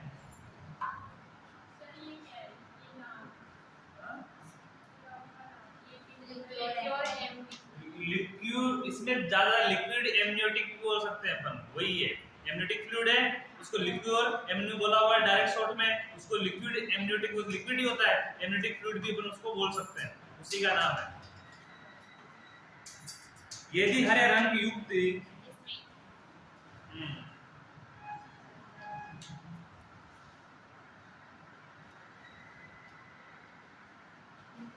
यदि हरे रंग युक्त हो तो फीटल डिस्ट्रेस को इंगित करता है, फीटल डिस्ट्रेस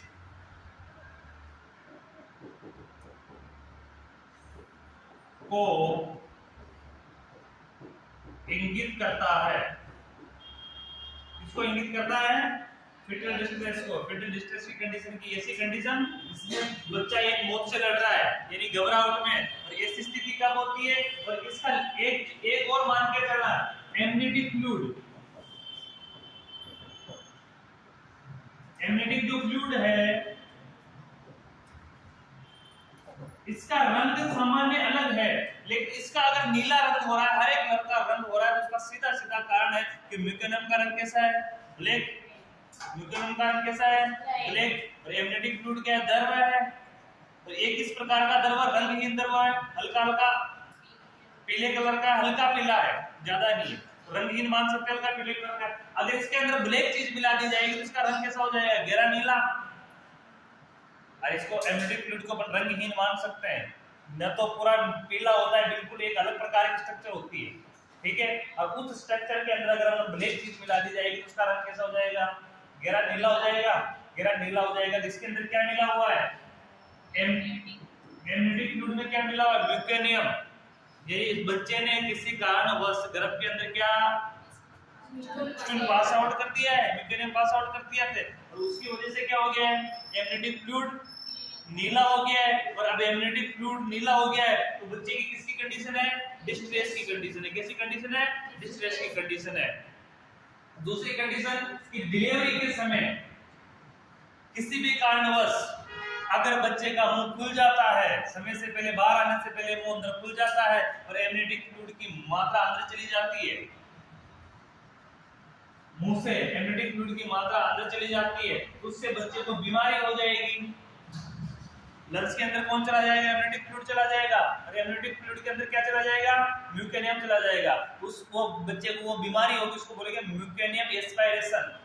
कौन सी डिजीज हो जाएगी बच्चे को? म्यूकेनियम एस्पायरेशन। क्योंकि बच्चे की जो एलोवेली ग्रंथियां अंदर वाली उसी का है, उसमें क्या बढ़ जाएगा? म्यूकेनियम बढ़ जाएगा। एमनियोटिक फ्लूइड के अंदर किया तो अब फ्लूइड बाहर भी आ गया, फ्लूइड बाहर भी आ गया, लेकिन म्यूकेनियम तो भारी चीज है, वो तो चिपकेगा ना दीवार से जाके, तो उसमें चिपक जाएगा। उस कंडीशन में बच्चा श्वसन क्रिया तो करेगा, लेकिन श्वसन क्रिया करने के बावजूद भी उसकी जो ग्रंथियां अंदर की वो ऑक्सीजन को ग्रहण नहीं कर पाएगी। क्या नहीं कर पाएगी? ऑक्सीजन को ग्रहण। क्यों? क्योंकि अंदर क्या भरा हुआ है? म्यूकेनियम भरा हुआ है। तो वह कंडीशन क्या कहलाएगी? वो बीमारी क्या कहलाएगी? म्यूकेनियम एस्पायरेशन डिजीज, जो लंग्स में होती है, छोटे बच्चों में होती है।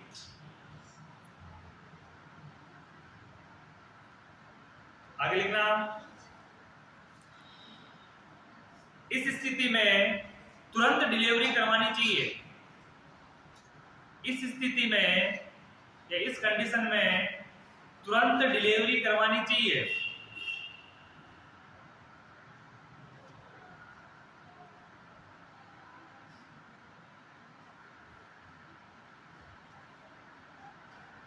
फीमेल के वाइटल साइन मॉनिटरिंग करनी चाहिए।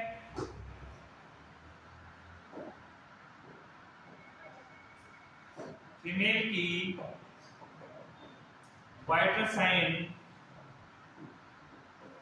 मॉनिटरिंग करनी चाहिए। वाइटल साइन मॉनिटरिंग में कौन से देंगे?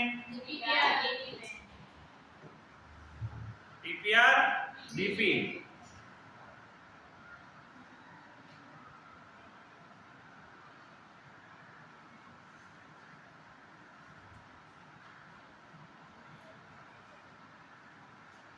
फीमेल टंग यानी जीभ, स्त्री की जीभ को, जीभ का एग्जामिनेशन करना चाहिए।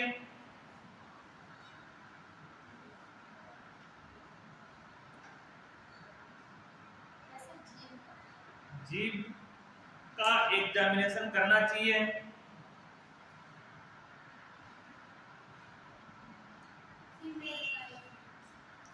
फीमेल का, स्त्री की जीभ का यानी फीमेल जीभ टंग का एग्जामिनेशन करना चाहिए। इससे हाइड्रेशन स्तर यानी जल स्तर,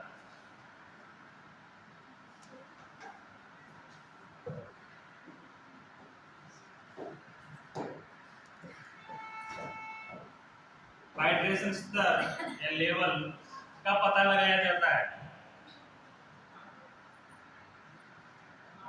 हाइड्रेशन लेवल का पता लगाया जाता है।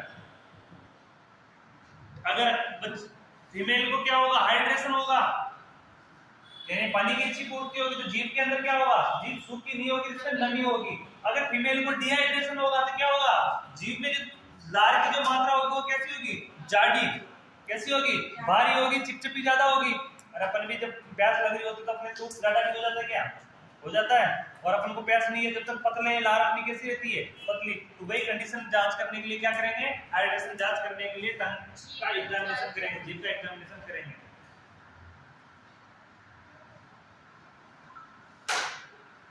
मैटरनल एवं फीटल स्ट्रेस की स्थिति का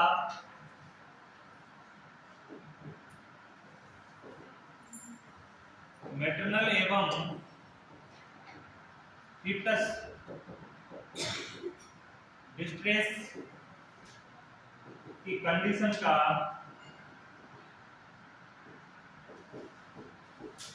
पता लगाना चाहिए।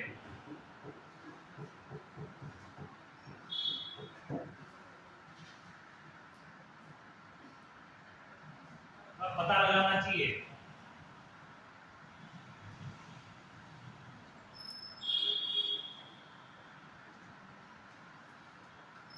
क्या पता लगाना चाहिए? इसके एग्जांपल लिखना।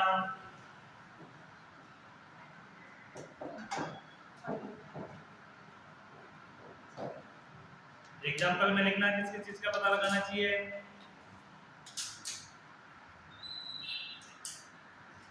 पहला मेम्ब्रेन्स एवं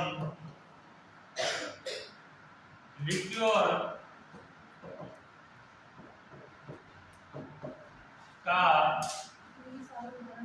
या की जांच करना,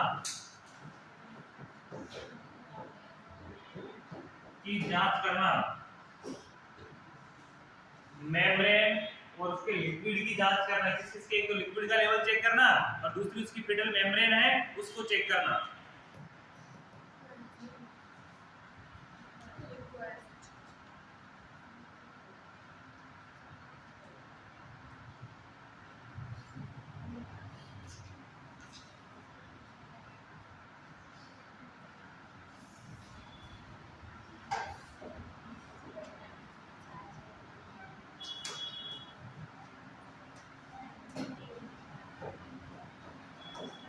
यदि मेम्ब्रेन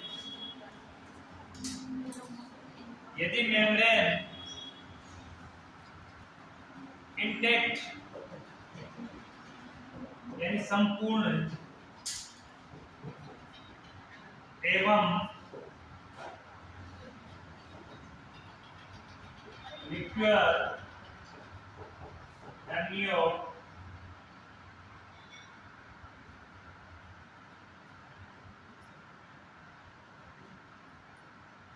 साफ हो तो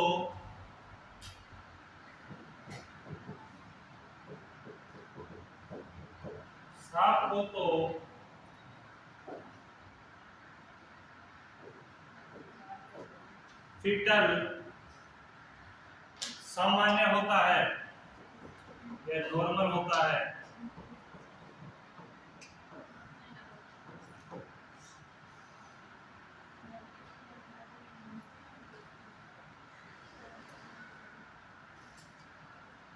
क्या करना, फिटल मेम्ब्रेन है उसको चेक करना, लिक्विड को चेक करना, लिक्विड में एमनियोटिक फ्लूइड ही होता है उसको चेक करना।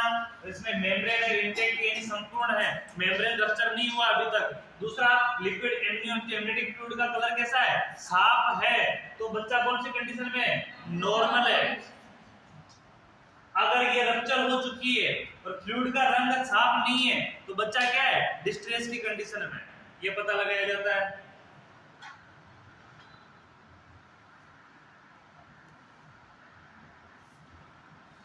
यदि मेम्ब्रेन फटी हुई हो,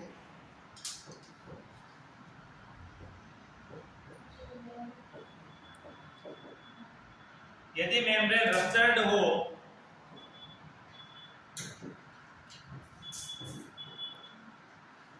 यदि मेम्ब्रेन रप्चर्ड हो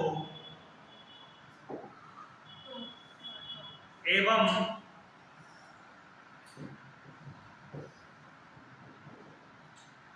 प्योर एमनियम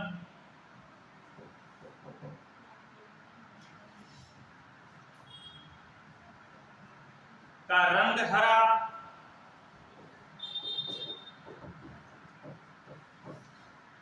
हरा हो, अर्थात ल्यूकेनियम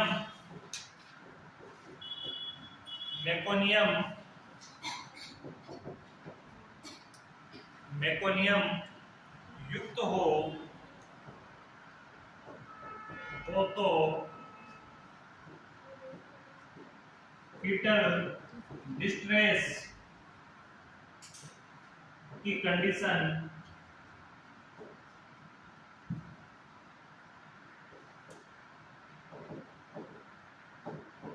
में होता है। फीटल कौन सी कंडीशन में होगा, डिस्ट्रेस की कंडीशन में होता है। यदि मेम्ब्रेन भी फट चुकी है और एमनियोटिक फ्लूइड का रंग भी कैसा है, ग्रीन कलर का, गहरे रंग का है, तो उसमें क्या होगा, यह ल्यूकेनियम में युक्त है, अर्थात इसका क्या है, ग्रीन होने का कारण क्या है, उसमें क्या मिला हुआ है, ल्यूकेनियम मिला हुआ है। तो फीटल कौन सी कंडीशन में होगा, डिस्ट्रेस की कंडीशन में होगा।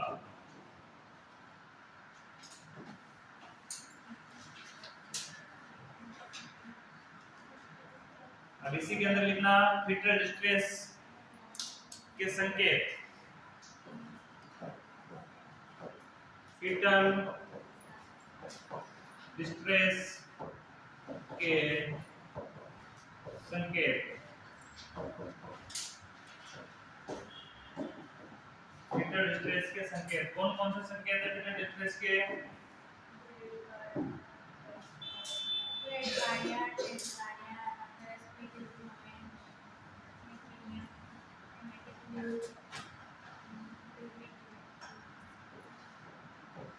ब्रेडिकार्डिया,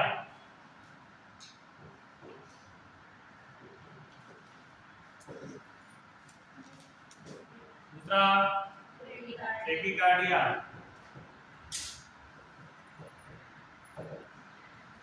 ब्रेडिकार्डिया यानी कितने से कम? 100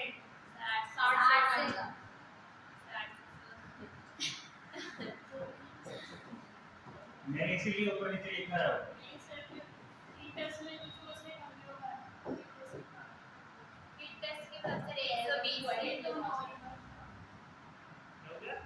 फीटस के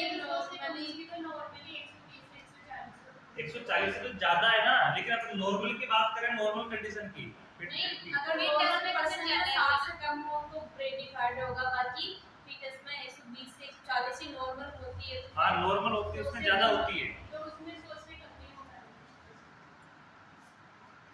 100 से कम हाँ बच्चे भी लिख सकते हो, 100 से कम हो जाएगा, बच्चे में हो जाएगा, बच्चे का मान सकते हैं अपन, 120 140 है तो उसको मान सकते हैं।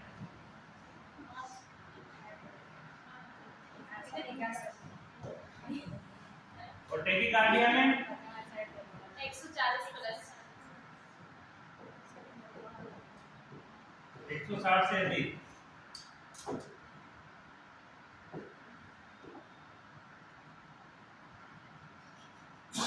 हेपेटाइटिस एनीमिक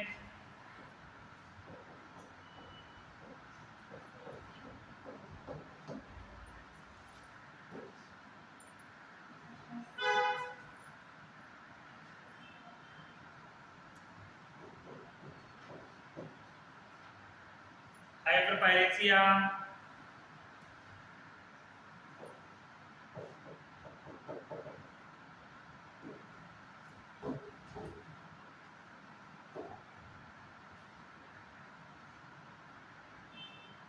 डिस्पेनिया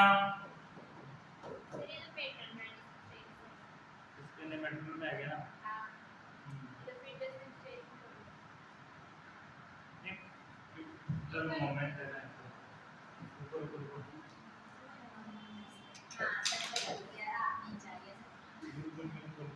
वही देख रहा था मैं,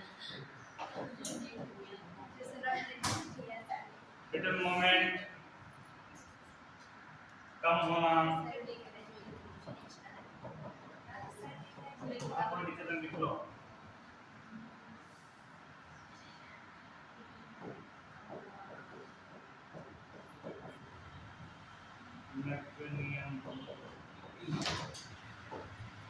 युक्त एमनियोटिक फ्लूइड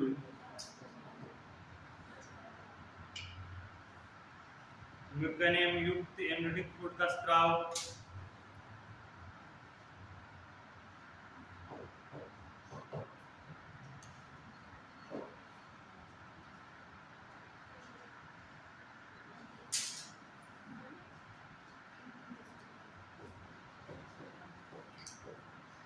कार्ड प्रोलेप्स की स्थिति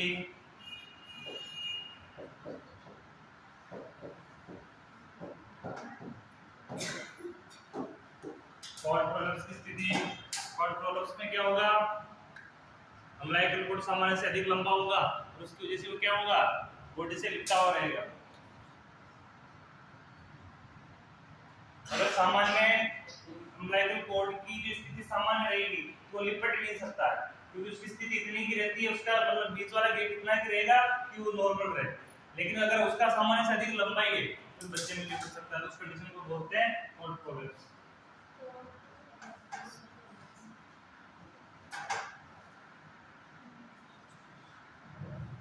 मेटल डिस्ट्रेस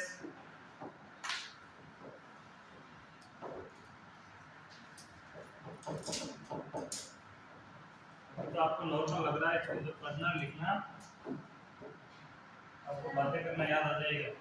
बोल रहे नॉर्मल है, तो बोले भाई नॉर्मल है। हाँ हाँ।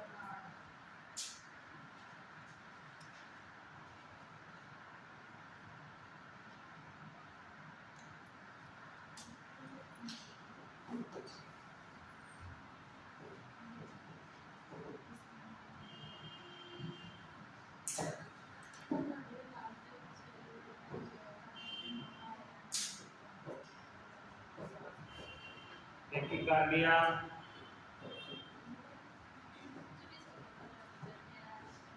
ब्रेडिकार्डिया,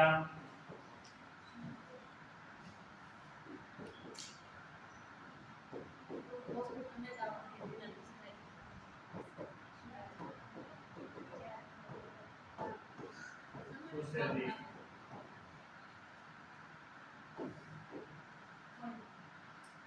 मैं चित्र बना दे दूँ।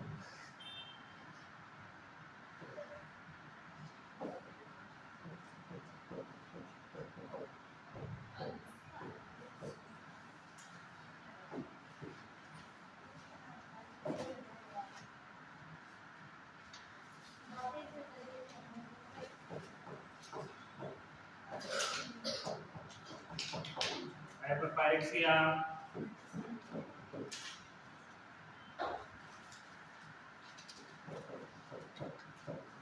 डिस्पेनिया। डिस्पेनिया का मतलब क्या होता है? श्वसन करने में कठिनाई। श्वसन में कठिनाई।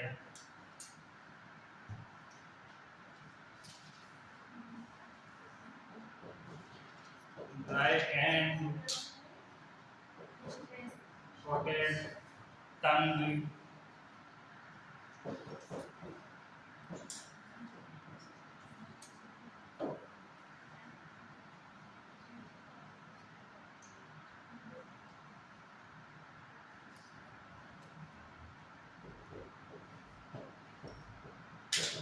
केटोयूरिया एंड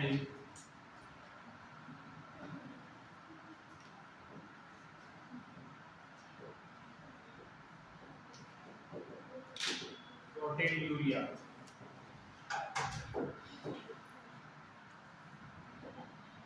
इसका अर्थ होता है पकड़ीदार, सूखे एवं पकड़ीदार जीव।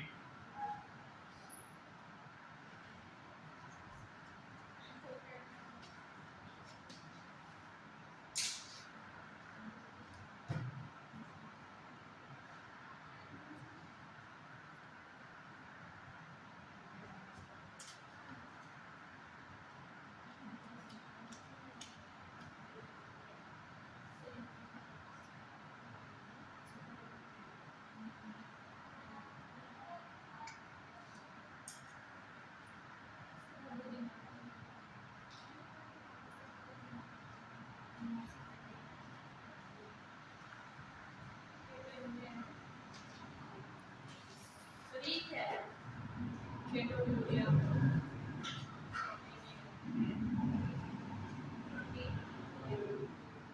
यूरिन में केटोन की और प्रोटीन की मात्रा होना। कीटोन, एसीटोन, प्रोटीन, फैट, ये नहीं होता यूरिन में, ब्लड में होता है ना। कीटोन होता है, एसीटोन होता है, यूरिया होता है। इसके अलावा प्रोटीन होता है, वसा होता है, और भी ब्लड सेल्स होती है, बहुत सी चीजें होती है।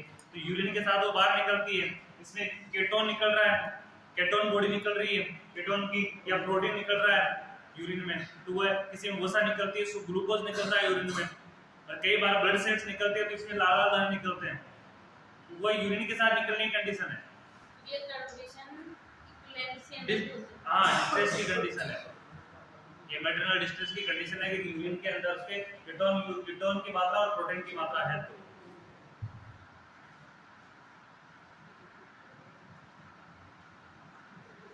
आगे लिखना मैटरनल एंड फेटल डिस्ट्रेस का प्रबंधन। इसी के अंदर लिखना अगर ये प्रॉब्लम है मैटरनल फेटस को, तो इसका प्रबंधन कैसे करेंगे।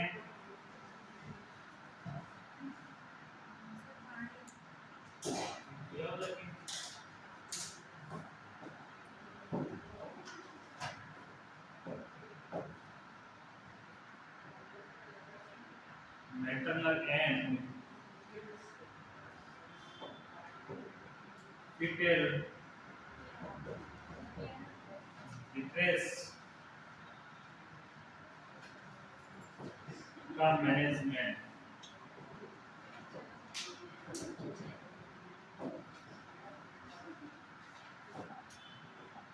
सबसे पहला मैनेजमेंट इसका यही होगा, डॉक्टर को सूचित करना। अगर किसी प्रकार की एबनॉर्मलिटी नजर आती है तो सबसे पहला दूसरे का काम है डॉक्टर को बताना, कि उसका निदान कौन करेगा, डॉक्टर ही करेगा।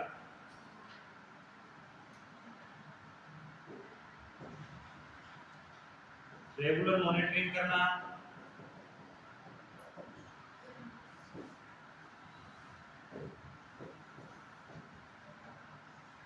आईवी फ्लूइड इन्फ्यूजन करना,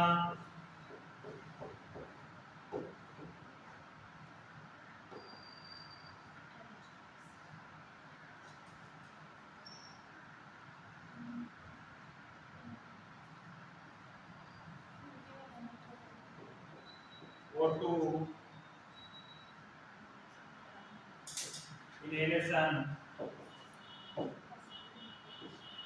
ऑक्सीजन की पूर्ति रखना, लेफ्ट रेस्पिरेटर पोजीशन,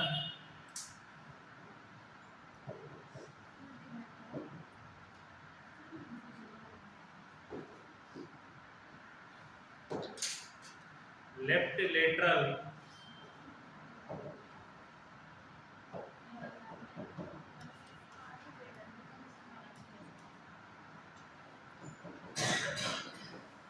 पोजीशन प्रदान करना,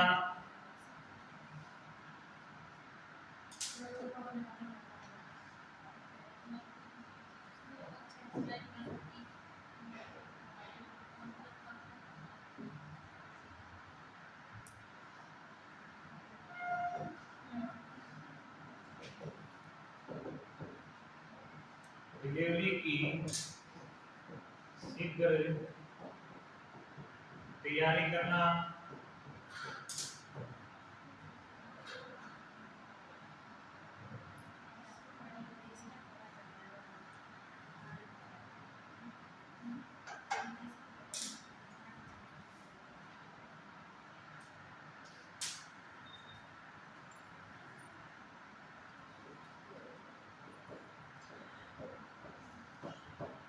आवश्यकता होने पर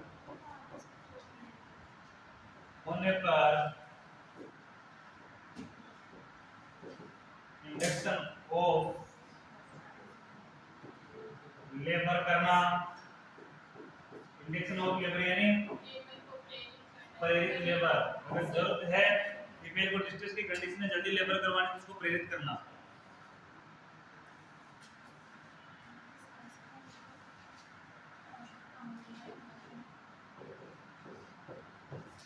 आवश्यक हो तो सिजेरियन सेक्शन करना,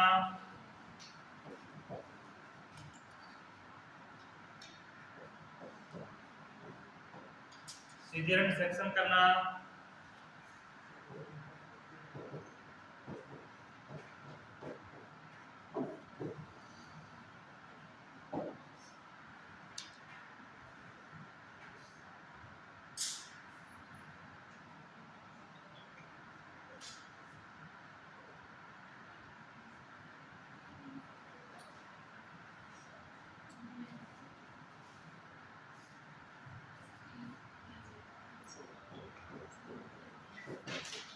सामान्य लेबर के लिए सांत्वना देना,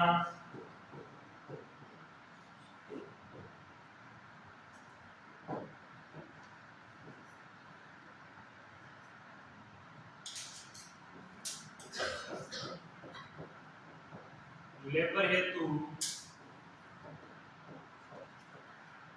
आवश्यक सामान, लेबर हेतु आवश्यक सामान या उपकरण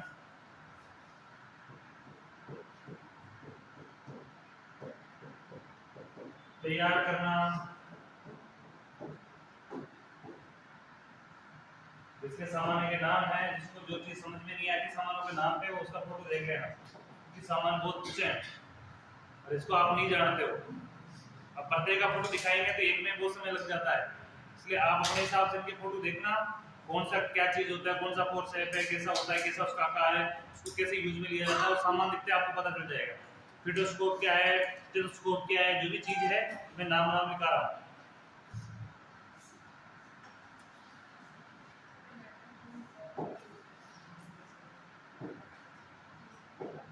सबसे पहला है स्टाइग्नोमेनोमीटर,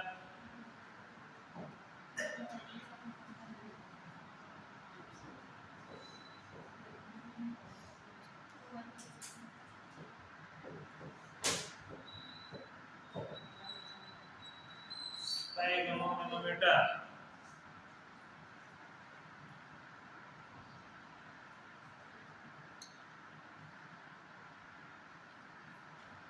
सेकेंड थर्मोमीटर,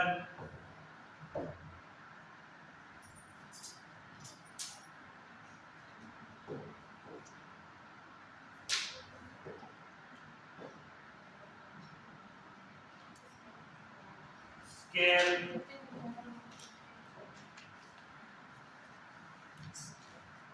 वेटिंग,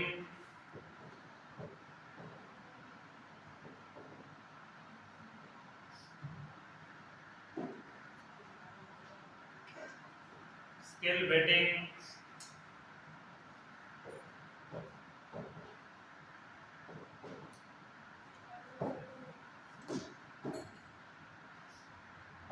तोलने का और मापने का,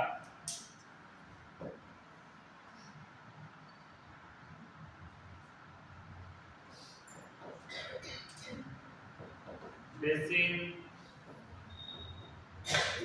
kidney tray,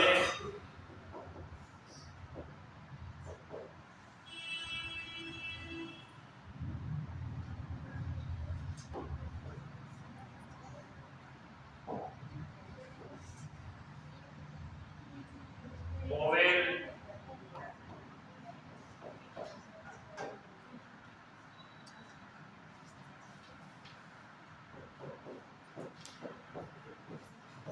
spoon set,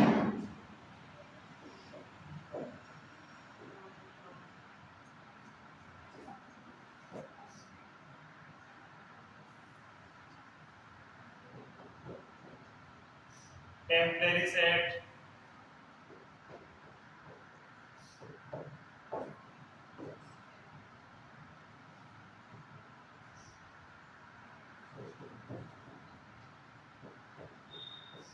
temporary catheter,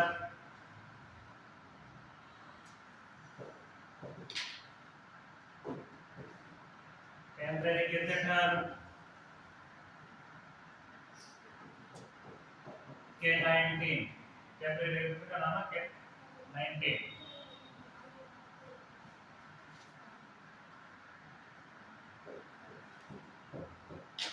enema,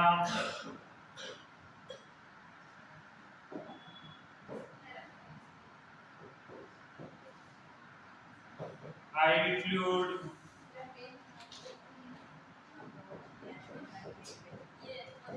dextrose 5,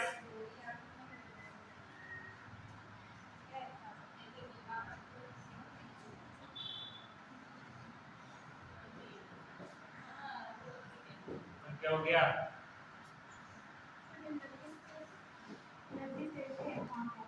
dextrose 0.5% RH,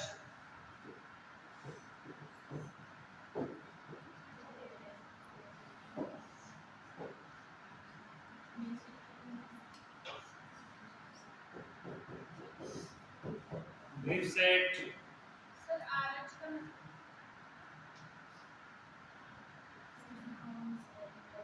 rehydration solution, कुछ ऐसे नाम हो गए इसके। डेक्स्ट्रोज 5%, ये लिख लो आप।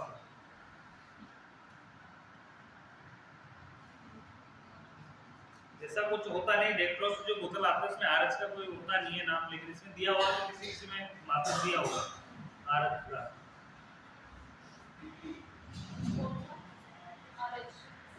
आरएच, तो आरएच ब्लड फैक्टर वाला था ही नहीं है। ये आरएच डेक्ट्रोज का, तो नॉर्मल डेक्ट्रोज 5% के नाम से पढ़ा है, तो आरएच दिया हो तो किसी न किसी कारण से दिया होगा।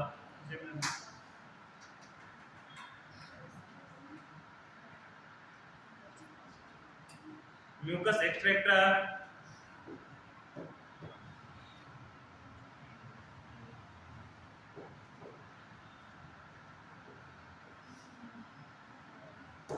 Mucus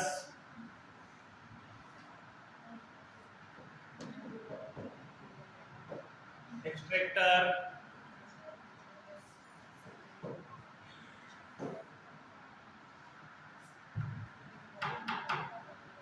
forceps,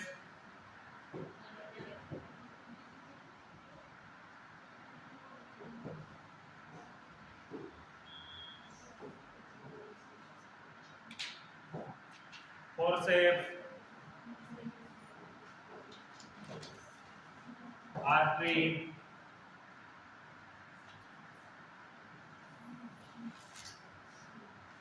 stretch,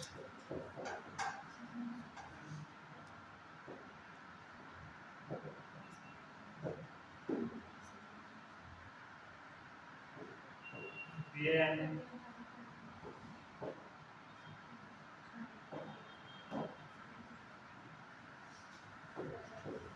ovum,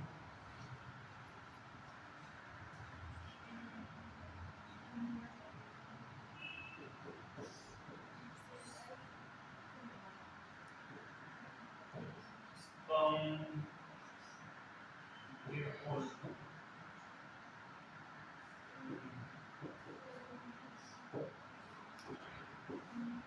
sperm holding,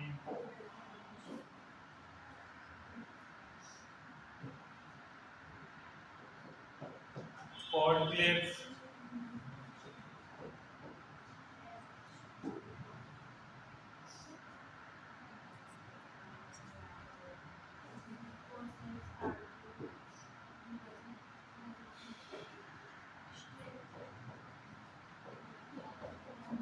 ट्रेविडी,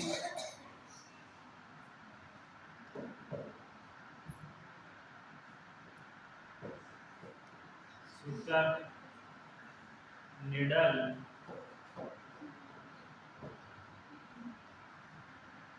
and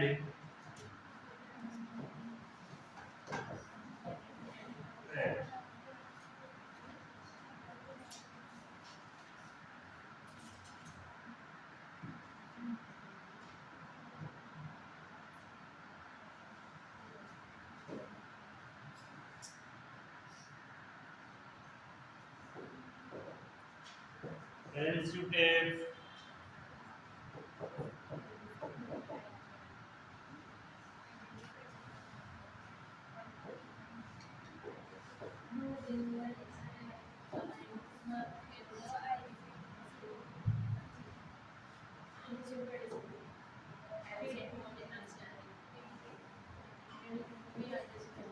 stethoscope, stethoscope,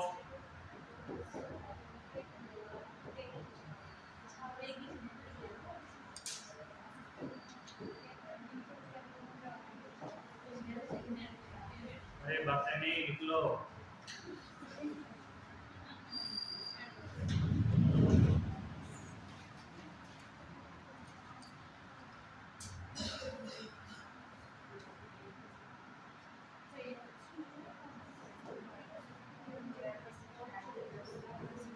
clock,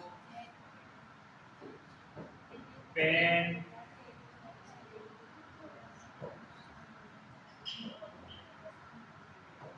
information sheet,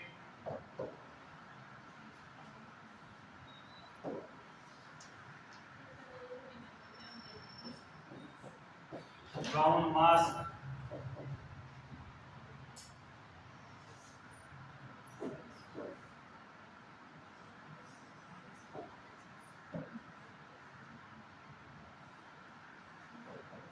gloss,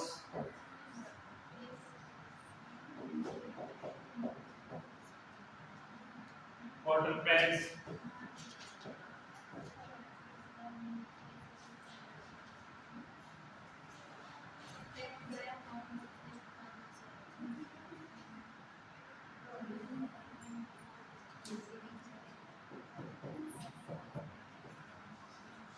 probably for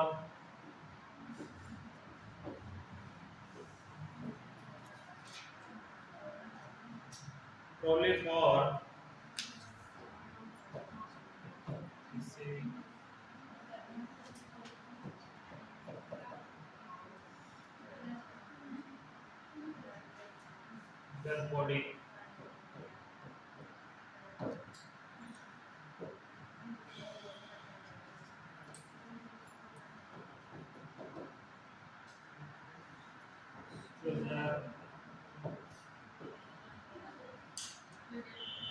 Towel,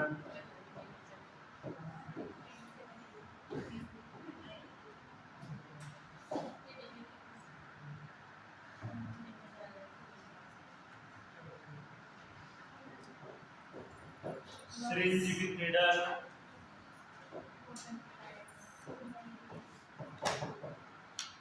with needle,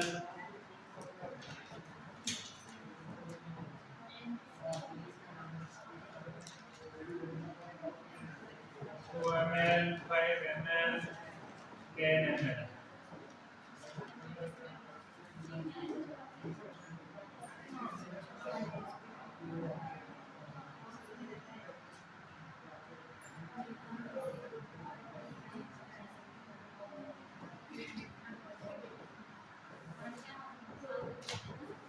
Avoiding solution.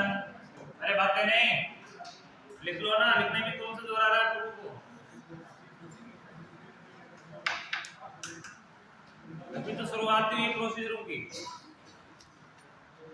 आज पहले प्रोसीजर पे याद रहता है, अभी शुरुआत है, इस चैप्टर से शुरुआत हुई है। अभी तो कितने चैप्टर हुए हैं आपके, देखो तो सही आप, 6 चैप्टर 3 उसके 9 चैप्टर है, कुल 36 चैप्टर है।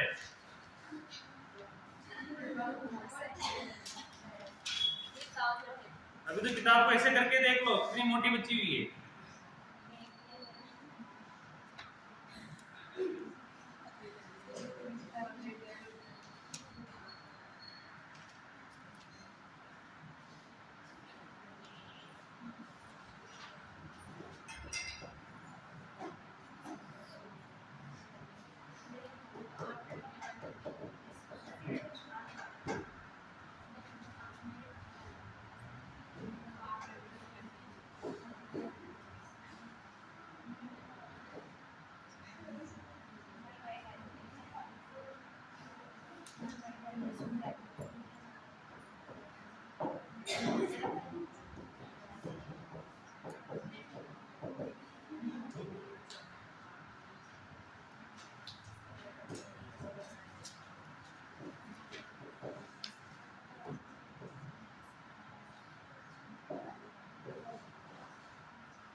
ठीक है,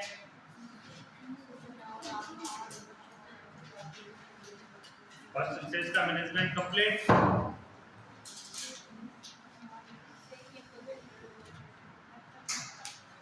कल पढ़ के आना, देख कितना पढ़ के आते हो।